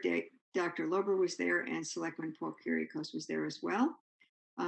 Library Director Eric Worthman told the committee that the head of the Children's Services position has been vacant, and he noted that the Library Commission met on June 30th and voted unanimously to recommend the promotion of Emily Cantor as Children's Services Assistant since 2018 to the head of the Children's Services, and couple that with that promotion, promoting Beth Weintraub to part-time Assistant Head of Adult Services. And it was the unanimous recommendation to recommend to you guys tonight, the Board of Selectmen, to recommend that pursuant to the recommendation of the Library Commission, Emily Cantor be promoted to the position of Head of Children's Services for set annual salary of $49,399, and Beth Weintraub promoted to part-time Assistant Head of Adult Services, effective, if this is approved, tomorrow. So that was what was approved yesterday at Personnel. You also have a copy of Emily's CV in your packet, along with the minutes that I just spoke of and a note from Eric. So to get the discussion started, I'll make a motion to recommend that the Board of Selectmen approve the hiring of the position of Library Commission, Emily, pursuant to the recommendation of Library Commission, Emily Cantor promoted to the position of Head of Children's Services for an annual salary of $49,399, and Beth Weintraub, part-time Assistant Head of Adult Services, effective tomorrow, July 15th, 2021. Is there a second? Second. Second. Thank you. Is there any comments or questions for Tony or any member of the Personnel Committee regarding this? Okay, I don't hear any. Great. So with that, I will call the roll for this. This is a vote to do this. Joe Crisco, Aye. Beth Heller, aye. Paul Kuriakose, Aye. David Lober, Aye. Sheila McCracken. I think we have to hear it. Aye. Thank you. I know, now she's, and David Vogel. Aye. Thank you very much. That passes unanimously. That's great. Okey doke. Next is item 8 on the agenda, which is to authorize the first selectman to execute the acceptance of the Historic Documents Preservation Grant in the amount of $5,500. You have a copy of the grant from the town clerk. The state library is pleased to inform you that they're giving a state grant, Historic Documents Preservation Grant, to the town of Woodbridge in the amount of $5,500. Stephanie's been very vigilant in applying and getting these each year. I have to sign them, I guess, and return by email as soon as possible. She uses this for various document preservation. She continues to do a wonderful job of keeping our records in the town clerk's office safe and also secure. So with that, I don't think I should make this motion because it's authorizing me to do something. So maybe somebody else could make this motion, please. Second. Do you want to just state the motion, Joe? As stated. Okay, to execute the acceptance of the historical preservation grant and allow the first selectman to sign it, correct? Correct. Okay, thanks. And Sheila? Second. Okay, thank you. Any further questions or discussions on this? Hearing none, call the roll. Joe Crisco? Aye.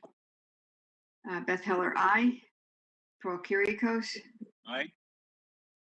David Lober? Aye. Sheila McCracken? Aye. And David Vogel. Aye.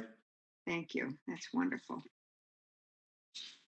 Item 9 on the agenda, received communication from the Board of Finance regarding the proposed bond projects.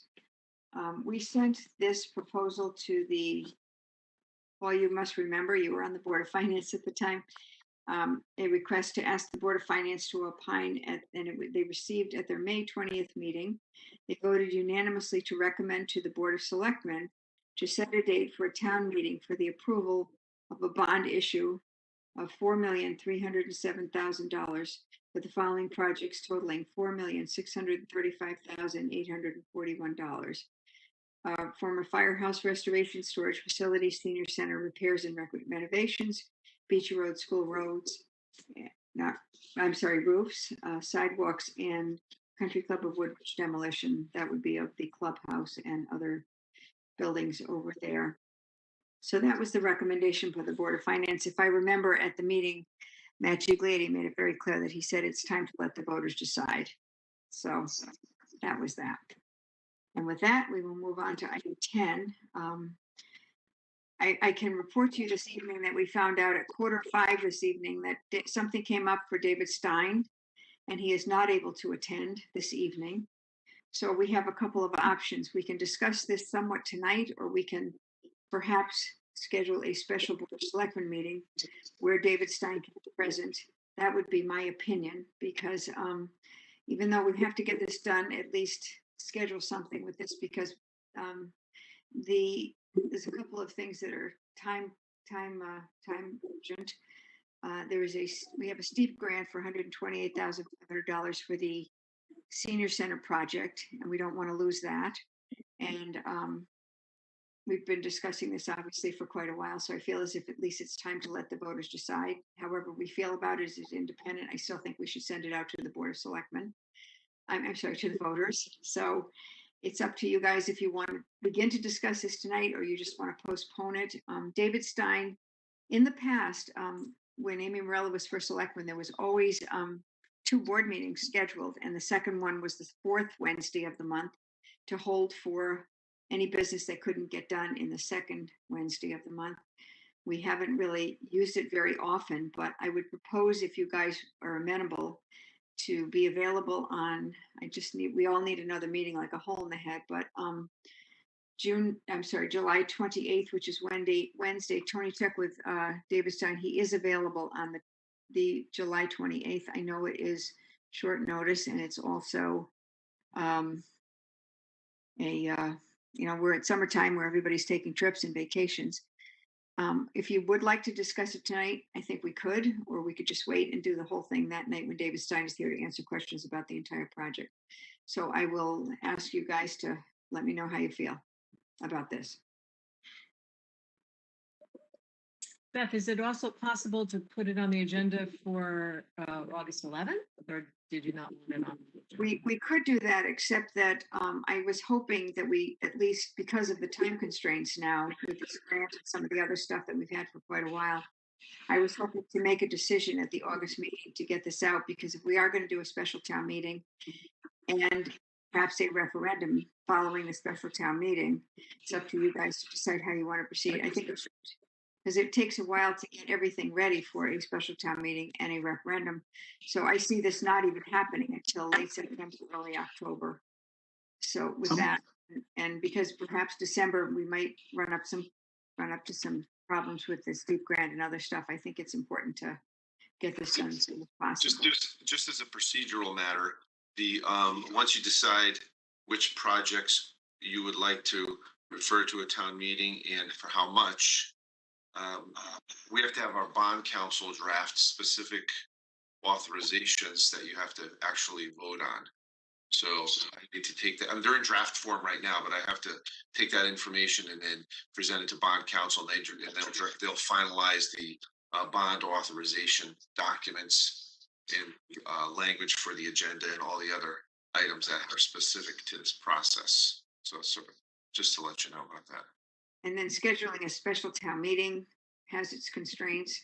In addition, if we end up doing a referendum, these projects, I think, Jerry, now have to be all voted on individually, correct? Either at a special town meeting or by referendum? We're correct. So Four different questions. at least. There's there's 6 projects. 6 questions. Yeah, that's okay. So would you like to discuss this somewhat this evening, or would you prefer to have our expert here? Let's go with the first one. Is anyone or everyone available on July 28th for a meeting? I could be available. Okay. Paul, are you available? Okay, I'm available. And David Vogel, are you available? Okay. I can, yes. Joe, Crisco? Okay, and Sheila? Yeah. I would probably be dialing in from an even more remote location, but I could make myself available. Okay. I won't even ask, but it sounds like a good thing. Okay. Yeah. Can you clarify something for me, please? Sure. Okay. So in this, you just mentioned a referendum, a special town meeting and a referendum, and then you mentioned a special town meeting or a referendum, and I'm confused. Could you unconfuse me, please? Sure. Maybe I'll have Jerry explain it, but I do know that it's up to the board to decide how we want to have this vote. We have to have, I think, correct me if I'm wrong, Jerry, we are required to have a special town meeting. But what happens is if the Board of Selectmen, and we get to decide, chooses to have this go to a referendum, which is the kind of, it would be, voting from 6 a.m. I understand what that is, yeah. Stuff. Yeah. Sorry. Then we have to adjourn the special town meeting to a referendum, and then that gives everyone the right to come from 6 a.m. to 8 p.m. Should we choose to do it at a special town meeting, everyone would vote that evening. And I think, how many people are required to be voting at a special town meeting, Jerry? 100. 100. So 100. yeah. Okay. So any capital expenditure has to be approved at a special town meeting. That's in the charter. The state statute says, I think it's 7-6, says that the Board of Selectmen may remove issues that is scheduled for a special town meeting to be voted on machines at a referendum. So the Board of Selectmen has the option of either going forward with it at the special town meeting, which satisfies the charter requirement, or pursuing this under the state statute and removing it from the special town meeting to a referendum. That, in that case, the special town meeting is merely sort of a rubber stamp. It takes 2 minutes, and basically the Board of Selectmen announces that they are going to vote to remove it to a referendum. If you want to keep it at the special town meeting, then the public have the right to ask questions, come, and ultimately vote right there at the meeting. Well, I mean, my personal opinion is that if you have 100 people and you need, what, 2/3 voting, that, or 60% majority, that's a very small number of people voting on a $5 million budget item. This is certainly not the spirit of democracy, you know. Surprise, surprise. I agree with you, David. Yeah, because, you know, democracy I agree. with a small d, you know, you have to remember the word demos, which is. I'm not going to go with that, but I'm just saying I agree with you. I think it would be better to do that's my personal opinion. I think it'd be better to do it at a referendum. Yeah. So we could talk about that, but I think before we even think about scheduling such, we should make a decision tonight if you guys would like to begin to talk about this evening or postpone it and have sort of a real good work session where we have David Stein, our expert who put this all together for us at that meeting. Well, you know, I personally had a lot of questions for David Stein. I did quite a bit of research, and I wanted to ask him, you know, about some of these things. So my preference would be to have him here and sort of discuss it in a vacuum. As I said, I just found out at 4:45, so it's like, Right. oh. So, you know, we had every intention of trying to get this out there. How about Joe, David, Paul, and Sheila? What do you guys think? You want to agree. try for the 28th? Yep. And what's a good time for everybody on that night? And hopefully we can get a room.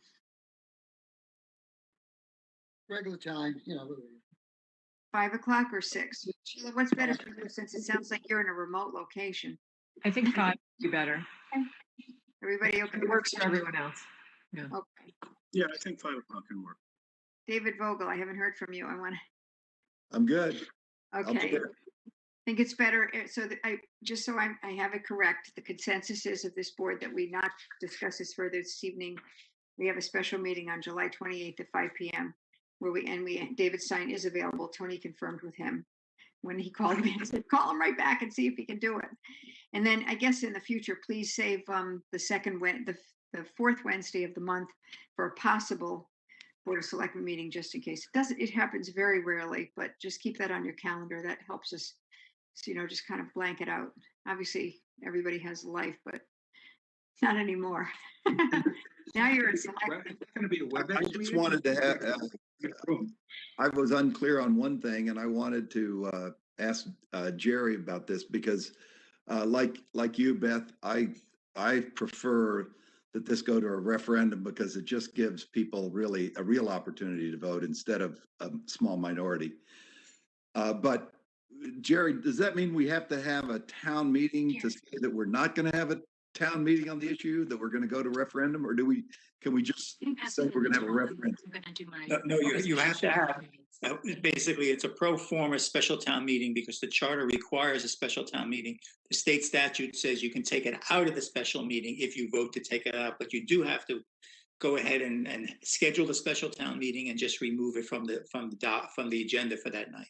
So we would have a special town meeting, the purpose of which was just to remove it, to have Where are you? Correct. Okay, because special all town meetings are kind of specialized. You can't start doing other business. So I just wanted to understand a little bit about, you know, what that town meeting would, you know, what the purpose would be for that town meeting. So there would be only one agenda item, and that is the expenditure of these items.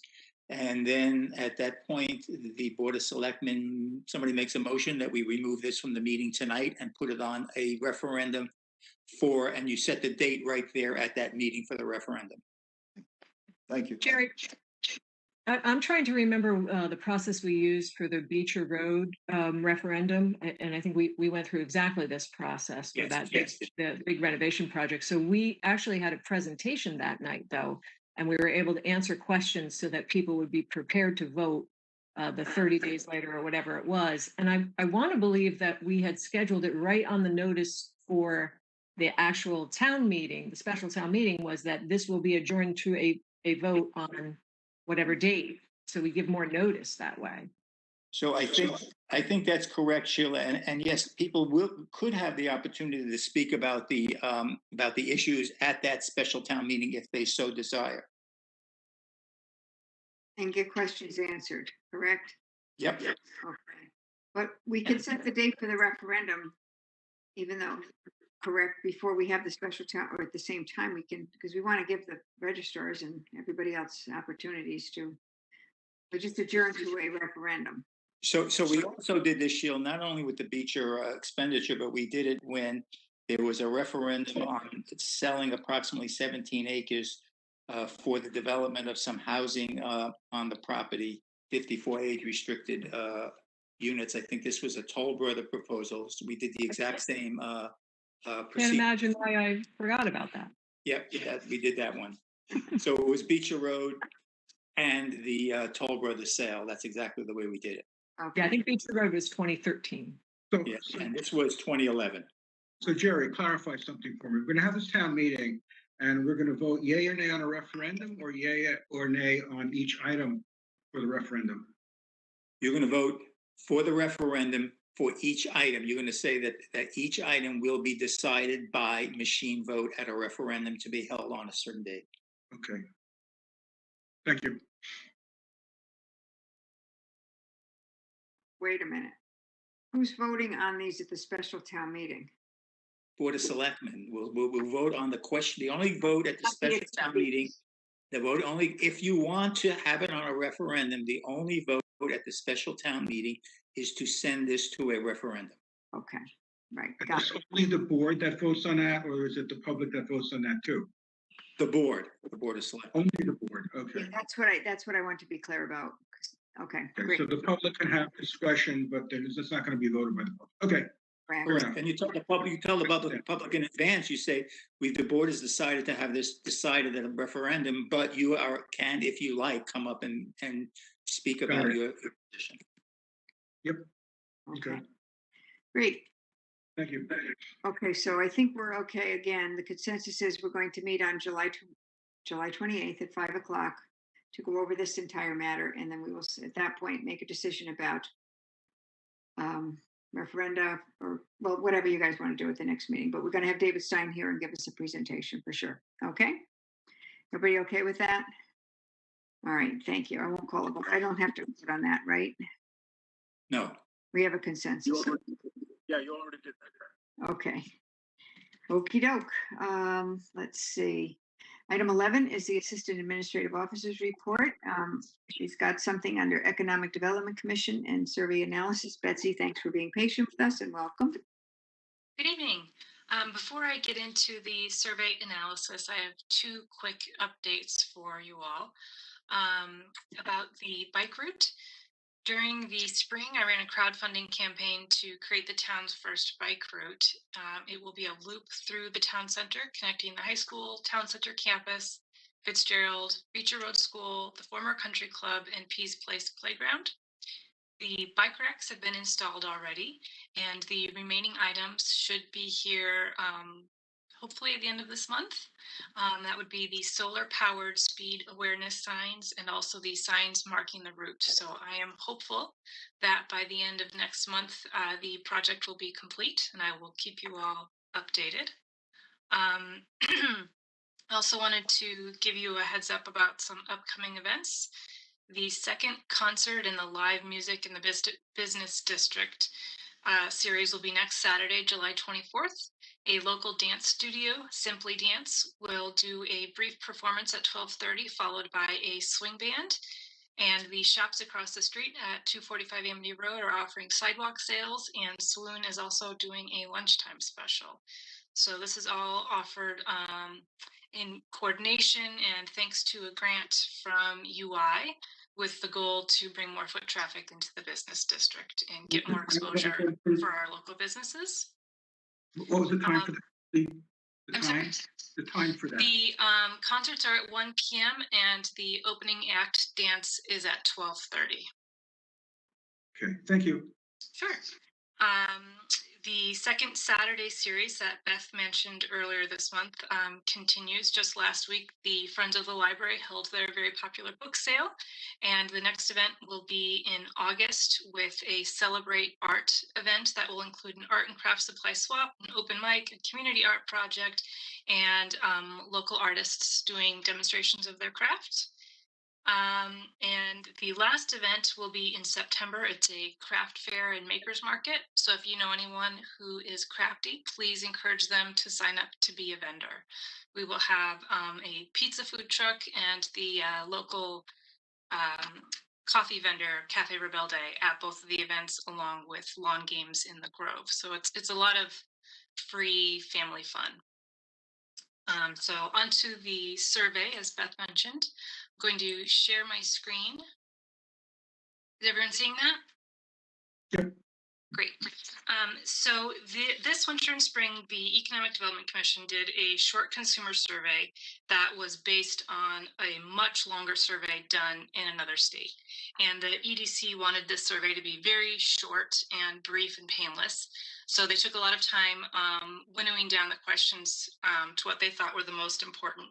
And they wanted to learn about residents' desires for the business district and also their consumer habits. And I have to thank volunteer Sean Flynn, who turned the raw data into something very user-friendly. So they asked, like I said, just a short series of questions, and I'm going to go through this very quickly. It's in your packet. It's also on the town website, and I'm happy to answer questions later if you all have additional questions. So the first question was about eating out. And as you can see, there are some gaps and opportunities between how often people go out for breakfast, lunch, and dinner within Woodbridge and outside of Woodbridge. The next question was an open-ended question asking what kind of additional restaurants people would like to see. And as you can see, the results are all over the map, but coffee and ethnic seem to be the most common answers. This is about how often people visit the business district for work, retail, restaurants, personal services, and how often people just drive through town. So as you can see, nearly 30% said they never do retail shopping locally, 15% never visit local restaurants, 30% never do their personal care or professional services in town. And obviously, most of our residents don't work in town. So there are a lot of gaps here for creating additional local consumers. This slide is the same information, it's just presented differently. The next question was about what types of businesses people would like to see in town. And you'll notice that the top 5 are food-related businesses. This question asks what kind of assets people would like to see in the business district. And if you look, it's a ranked choice. And if you look at the top 3 choices, sidewalks are by far the most popular choice. Wi-Fi, commuter parking, and wayfinding signs are all followed close behind. Additional options were bus shelters, electric vehicle parking, and we also provided nothing as an option for people to choose. This next question is about leisure services, just to try to get a handle on what sort of activities people are doing in their free time. And the last question asks about any additional comments people might want to share with the EDC. This is just a sampling of more than probably 100 to maybe 150 responses that people provided. So like I said, this is in your packet. It's on the town website. I'm happy to answer questions. If you have additional questions based on the information the EDC's gathered, they're going to be looking into how to increase residents and neighboring communities' patronage of our local businesses. And they plan to share the information with residents, businesses, commercial property owners, commercial brokers to help businesses understand what residents want and hopefully also to attract relevant businesses. I think there's a lot of themes that come through. People are clearly interested in the kind of businesses that create community. They want a coffee shop not just because they want the caffeine, but also because they want the community. They're looking for family-friendly businesses, diverse food options, more retail, and sidewalks to connect all of it. Yeah, Betsy, I have 3 quick questions. Sure. Simple ones. Who was asked and how were they asked? I mean, what was the medium of ask? And then how many responses did you get? Great questions. So there were 317 responses, and we have about 3,000 households in Woodbridge. So we believe this is statistically significant. This was all done online. So people were asked to respond via the town e-newsletter that goes out to about 2,000 residents' emails, the business e-newsletter, the town's Facebook page, and it also went out in the physical newsletter and the newspaper. So it is mostly Woodbridge residents, which is obviously not representation of all the people who could be or are shopping locally, but it's, we believe, a pretty good representation of what local residents want. Thank you. Sure. What? Anyone else have any other questions? We have a part-time town planner, and the downtown part of Woodbridge is, to say the least, not very attractive. Is any of that going to be addressed? I didn't see that in your questions. It was not a specific question, but it did come up in the open-ended question at the end. People want attractive things. They want it to be walkable. But we don't have a planner, but those are some things that did come up. I thought we had a part-time planner. No, we do We not. have- Funding for a part-time planner. Money in the We budget. don't actually have one yet. Got it. Yeah. Okay. Well, I mean, when I hear this, I kind of have a cognitive disconnect, because the coffee shops that we've had have all died. You know, they've never been successful, and yet people say they want coffee shops. So where's the patronage coming from? You know, that's a big question. And that's something that we discussed also, or I should say that the commission discussed, because there are things in the survey that people said that they want, but we have some of those things. And so we don't have the data. So I think the question is what we have in town not responsive to what people want or need, or do people not know what we have in town? Well, we had a coffee shop where Wheeler's was, and that was a very lovely coffee shop. That died. We also had a coffee shop in the senior center, and that died in 3 months. So it's either lack of interest or you know, lack of advertising. But the other thing is, I mean, people will gravitate to places that are beautiful. That's why people move to Woodbridge. If you go down to the downtown section, it's not beautiful. I mean, you go to, say, downtown Guilford or downtown Madison, there's a place you want to be because it's so lovely, and you'll shop there, you'll buy coffee, you'll go into a bookstore, but there's no interest, I don't think, for anybody doing that on Lucy Street. You know, you might go to buy a pair of shoes or go to the hardware store, but that's really about it. I mean, I think that's something that needs to be addressed. And this is actually something that the 2030 task force is discussing. As the group that Beth created. They are talking about some of these kind of bigger picture ideas. How do you create that sort of destination? That's what a planner does. You know, they look at all the elements and they figure out what would make it better. And it could be trees, it could be signage, it could be the storefronts all being the same, it could be awnings, it could be places to sit, you know, it could be window boxes. I mean, all those things make a place more attractive. And you know, you think about the places that you've been that you really enjoyed, and they had all those things. And you go down to Lucy Street, and it's like, you know, it's a hodgepodge of disconnected businesses, and you know, there's no reason to go there and linger. That's what I'm saying.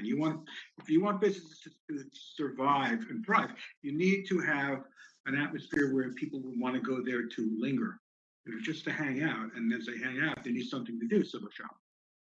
That's exactly why we started the concert series. We are baking it till we make it. Yeah, I think that's a good idea. I really do. Thank you. Betsy, I had a quick question. I know there's a note here that the survey was done during COVID times, but I wonder if there's any way to capture sort of the change that may be a permanent change where people are working remotely rather than going to their offices in the future.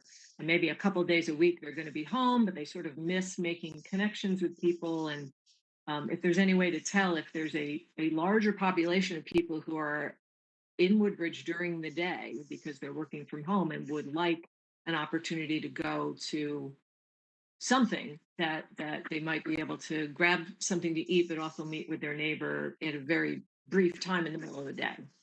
Yeah, we've talked about that a little bit too, and things are so fluid right now. Just you may capture data right now, but as you know, so many people in town work at Yale, and Yale is just transitioning back to in person. So any data you capture now could be vastly different 6 months from now. Everything's so fluid right now.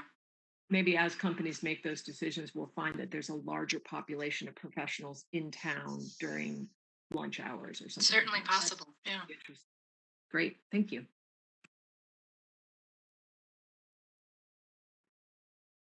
Anybody else? Okay. Thank you. Thank you. Thanks, Betsy. All right. With that, get back to my grid here. All right. Thank you. Yeah, the community center, I have someday a vision. I'll probably be in a nursing home by the time it happens, but having a sandwich shop or a coffee shop right in the center of town. And we put tables out there in the green, and we have people get lunch and eat and talk to each other, or moms come with their kids and have a lunch date, all in the center of town in the community center. That all sounds great, but it doesn't do anything for business. It doesn't do anything for those businesses downtown. And I think you need to think about that. Good point. I agree with you. I'm just throwing that in there, David. We need that in addition. You're right. Okay. Okay, let's see. So now we're up to item number 12, which is the town council's report. Jerry, before you begin, could I just give a summary of my visit yesterday at the Siting Council? Sure. For the board, thank you. So at 2:00 yesterday, I first attended the evidentiary hearing. I had submitted a letter with the approval of the previous Board of Selectmen, which I hope you have in your packet. And I was there with Jerry Weiner and our consultant attorney, Nick Bamonte, from Birch & Moses, because Ira Bloom, who was our attorney, was on vacation and couldn't attend. And then at 6:30, I attended the public comment portion. Selectman Crisco, former Selectman Mika Cardozo, State Representative Mary Wheelander, and State Senator James Maroney were all in attendance to give testimony. I was not allowed to speak at the public comment because I have a letter that my letter stands as far as the evidentiary part. Everyone that spoke opposed to the cell tower being located at 118 Newton Road. Surprisingly, I looked at the participants' numbers, and there were almost 80 people on the call. And it was a Zoom call, and about 50 people registered to give testimony. Several folks that had signed up were not in attendance, but their testimony was submitted for the record. And interestingly, as I said before, everyone who spoke voiced opposition to the cell tower being placed at 118 Newton Road. But most folks also said that they understood the need for a cell tower to improve service. They were just all urging Verizon and Selco to work with the town to come up with an alternative location. So there were no decisions made. It was just basically the Connecticut Siting Council, the CSC, taking in and listening to testimony from all folks. The evidentiary hearing has been continued to, if you're interested and want to tune in, August 31st at 2021, at 2:00. And the chairman of the Connecticut Siting Council also did tell everyone that the minutes of all the proceedings that have occurred so far will be filed in the town clerk's office in the town of Woodbridge. So I assume we'll get that up on the website once we have them, but at least they will be available for everyone to read all about it, as they say. So it was very interesting. And if anybody wants to come, I don't know, is there any more public comment? How, Jerry, was that the only one and only? I think that's it for, no, I think there's one more opportunity for public comment. In addition to the evidentiary one. Yes. Good. Okay. He didn't say that, but that's good, because there was, I'm sure, folks that just couldn't make it for whatever reason, but would like to, speak about it. I was very proud of Woodbridge. Everybody was polite and respectful, and it went very well. But I just wanted to give you my opinion of that meeting. So I hope you'll try to make it on the 31st. And with that, I thank you for the point of personal privilege, Jerry, to speak a little. And now it's your report. Go ahead. You did a great job. You should go to law school. That was it. I'm good. I did nursing school. I've had enough. So the only thing I want to add to Beth's report on the cell tower is that originally Verizon was proposing a 140-foot tower. The town, through our specialized attorney who's done cell towers before me, Beth, had numerous discussions with Verizon before this whole thing came to the hearing. And they agreed that they, on their own, after many hours of discussions with us, decided to reduce the tower from 140 to 100 feet. Now, it's still not acceptable, and it's certainly not acceptable to the neighborhood, but that was one small, tiny concession they made. Hopefully, there'll be a lot more coming in the next month or so. So that's all I really have on the cell tower. I just want to mention just two things that are very topical and timely now. The first, you probably all heard of the Open Communities Public Planning and Zoning Commission application, which was it lasted over many months, started in November and just ended a few weeks ago with a decision by the Planning and Zoning Commission to reject Open Communities, that's the applicant's application, but offered alternatives to what they were proposing, and the alternatives do have consequences for most residential neighborhoods in the town. You'll be hearing a lot more about that. I think that the decision was a fair one. I think Planning and Zoning did an unbelievable job in analyzing every single aspect of this case. We were very concerned, and we thought it was quite likely that Open Communities, the people who filed the application, which, as you know, being represented by Yale Law School students who were in a clinic on housing at the law school. They were very thorough. They spent years researching Woodbridge's zoning, and they came up with a 145-page application to the Planning and Zoning Commission. So the alternative that was offered by the town, we were under the impression that Open Communities would appeal it. We thought for sure they would appeal it. They had 15 days to file the appeal in the Superior Court. The 15 days ran about 7 or 8 days ago, and happily there was no appeal, which leads me to believe that the decision that the P&Z made was pretty good and on point, and no need to appeal, because I think if they did, the town would have won anyway, but it saves us significant amounts of money, time, energy, and effort to have this thing ended for the moment. You never know what's going to happen in the future, but that case is now over. The decision is on the website. You all can go and take a look and see what effect it has on the residential neighborhoods in town. So I think that there's going to be more to come on that. I'll be happy to give you more detailed descriptions of what happened and how it affects the town if you want at a later meeting, because it's not on the agenda for today. The second thing I want to mention is the statute that was passed by the legislature in this past session, which affects Woodbridge, and that relates to our elections in May.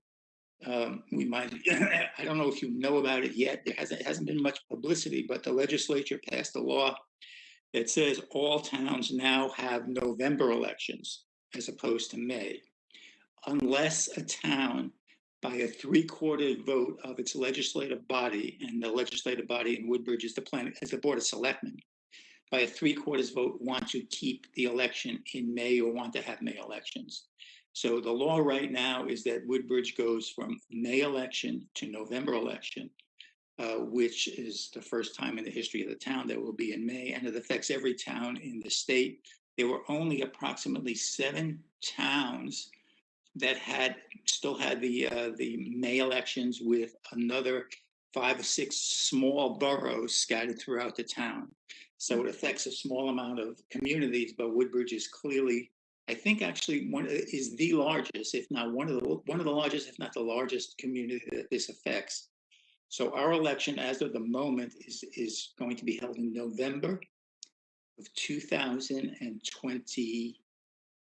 Tell me if I'm wrong. 23, I believe. Yes, 23, because November 21 are the municipal elections. So we will be not having an election unless the board decides by a 3/4 vote to keep it in May. Practically what that does is it extends everybody's term, which would have expired in May, to November. So the terms are all by statute extended 5 months, 4, 5, 6 months. So that's that. And again, I'll be happy to go into greater detail if you would want me to place it on an agenda for another session. That's it. Yeah, Jerry, can we back up to the cell tower? Yes. I know that there were a number of other sites that were offered to Verizon, and they were all rejected. Do you know what the next highest point was? How high the next highest point was that they rejected? They rejected everything. But we offered a number, I think 14, 15 sites throughout that process, some of which were town-owned properties that Beth felt would be ideal for the cell tower. We thought they were great. And I saw those, but I can't remember how high the highest one was.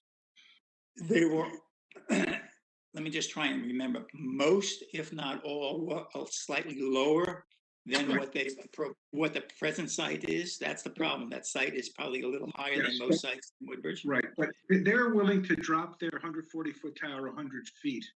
I would think they would be willing to take an alternate site, which wasn't so controversial, and build a taller tower that didn't have these problems.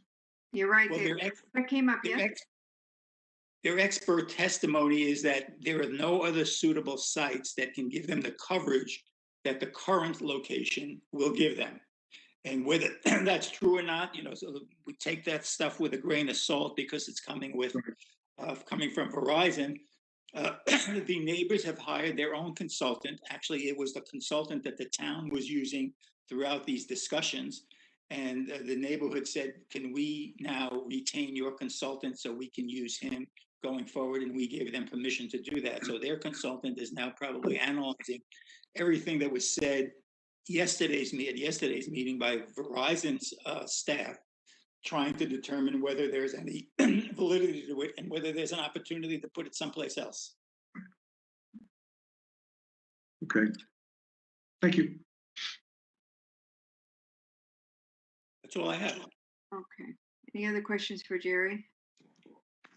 Okay, thank you very much. Next on the agenda is acknowledge receipt of the town clerk's reports. Every month going forward, you will receive a report from the town clerk's office, which is how much money was taken in, which went to the state versus the town. And we usually just accept this as given. And given that, we can always ask questions about it. I will make a motion that we accept, acknowledge receipt, of the town clerk's reports for the month ending June 30th, 2021. And there are 2 of them in your packet. Is there a second? Second. Thank you, Joe. Does anyone have any questions that I probably can't answer, but related to this? Hearing none, I'll call the roll. Joe Crisco. Aye. Beth Heller, aye. Paul Kyriakos. Aye. David Lober. Aye. Sheila McCrevin. Aye. Thank you. And David Vogel. Aye. Thank you very much. Okay. Item 14 on the agenda is to receive the board minutes. Usually we approve them, but there's only 2 people left who could approve these, so that's not enough. So we will just, I believe, we just received the board minutes of June 9th, 2021. I did review them. The regular meeting and the special meeting on June 21st, 2021. So we'll acknowledge receipt of those. We don't have to do a motion, right, Jerry? Well, it's interesting because we've never been in this situation where there's only 2 people left, but I think since there's only 2, I think you can take a vote of the 2 of you, and that's a unanimous vote of everybody that was present. So I think that would be better than just leaving it alone and not voting. Okay, that's unusual, but okay. So I'll make a motion that we approve the board minutes of the regular meeting of the Board of Selectmen of June 9th, 2021. Joe Crisco, you second? Yes. Okay, all in favor? Aye. Joe? Suppose I said no, but what happened? I don't know. We did Then it's a tie. It's not approved. You have to rewrite them. Aye.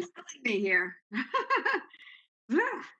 Okay, and then I will make a motion that we approve the minutes of June 21st, 2021 special meeting with the Board of Selectmen. Is there a second? Second. Thank you, Joe. And I will motion aye. Joe? Aye. Thank you. Those are done. Interesting. All right, and then lastly, I think we're at the end here. I've got papers everywhere. Well, lo and behold, there's always one. We forgot to appoint our wonderful administrative officer for another term. So I will make a motion that we approve. Thank you, Tony, and sorry that we forgot you. I will make a motion that we appoint Tony Genovese as the administrative officer for a term ending June 30th, 2025. Yay, we have you for 4 more years at least, right? Is there a second? Thank you.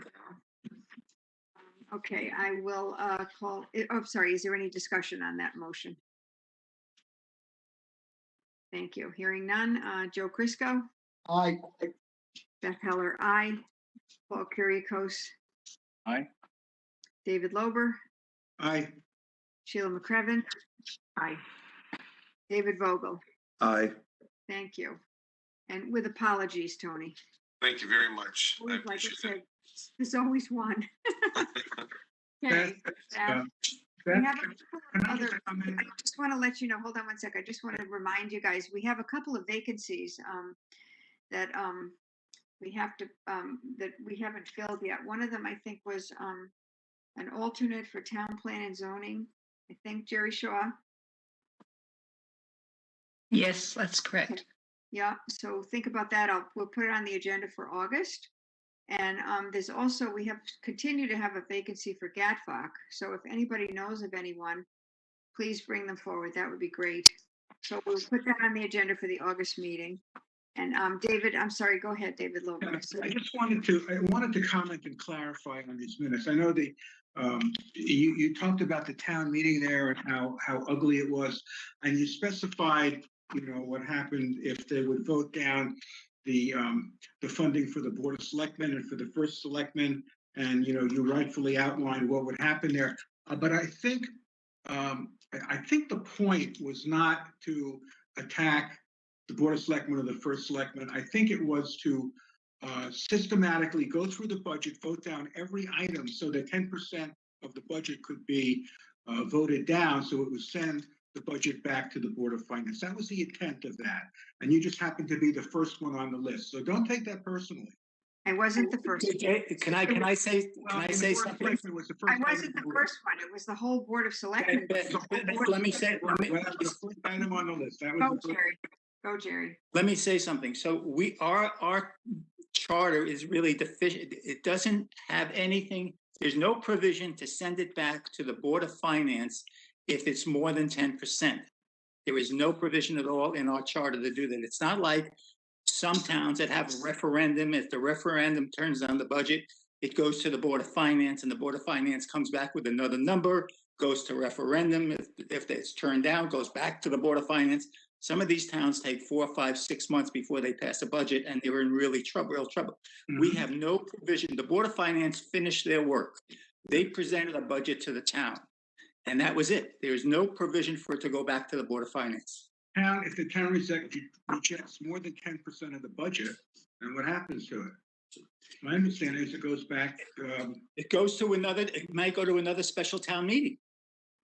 There is no provision for the Board of Finance to do anything and reduce the budget. Yeah. Look at the chart, I looked at the charter, I knew that would have been a really difficult situation if that happened. Because the Board of Finance is finished with the budget process once they present a budget to the town. Yeah, I agree with that, Jerry. I too read the charter and it says that they will resubmit the same budget. Same budget, you go over and over again, right? But I think, and that's kind of a, it's a silly, it points out how ineffective the town meeting is in this regard, obviously. But, I really don't think that the intent was to pick on any group. I do think that it was just to send a message, if you will, to that, in the future, do more, do better, do whatever. So that was my impression, and I didn't agree with the entire proceeding, certainly, and I thought I understand how everybody felt badly about it. I hope we never have to go through anything like that again. I agree with you, David. One thing I'm going to begin asking is if you know folks who have issues with any of the items on the budget, the way to start is in September or the fall. Go to the boards and commission meetings where you think there could be budget reductions or changes or additions or anything, and encourage all the residents to start, because the boards and commissions are the ones who prepare the budgets and send it to the boards of selectmen and board of finance. That's the place to start. Start with the boards, go to a meeting and say, this is your, they've got the budget, and say, look, I don't like this about this. Start there. That's who presents these budgets to us, and that they'll give you better ideas as to why it won't work or it will work. Get your questions answered. And I'm sort of doing a public service announcement to anyone who's listening tonight.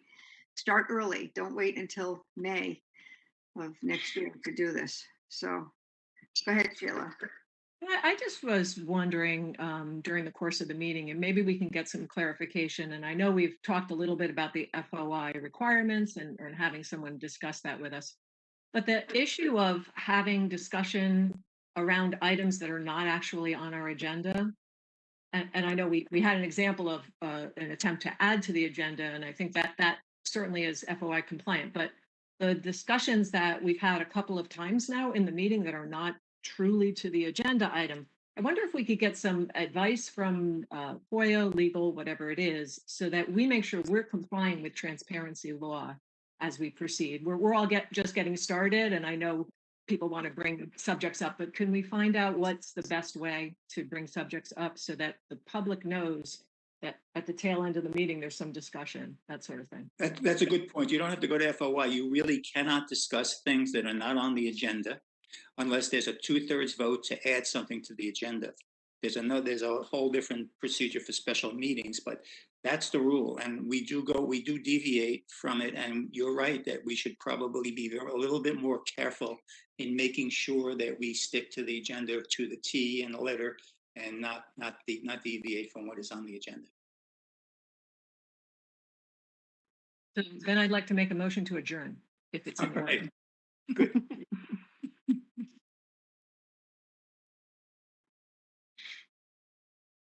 You have a motion to adjourn. Do we have a second? Second, Beth, you're on mute. That doesn't help at all, does it? I seconded it with a flag, so sorry about that. Okay, I'll just call on everyone. Beth Heller, aye. Beth, you don't need to call on people if it's going to be unanimous vote. You just have to record their vote if it's not unanimous. Maybe somebody wants to sit here for another hour. Well, why don't you ask, is anybody against it? If you ask anybody against it, and then you just. Is there anyone against adjourning? Let's say all in favor. So it's unanimous, I guess. All in favor? aye. Aye. Aye. All right, thank you, guys. Whew, crazy. See you soon. See you on the 28th. Thank you. Good night. Good night, everyone. Ugh.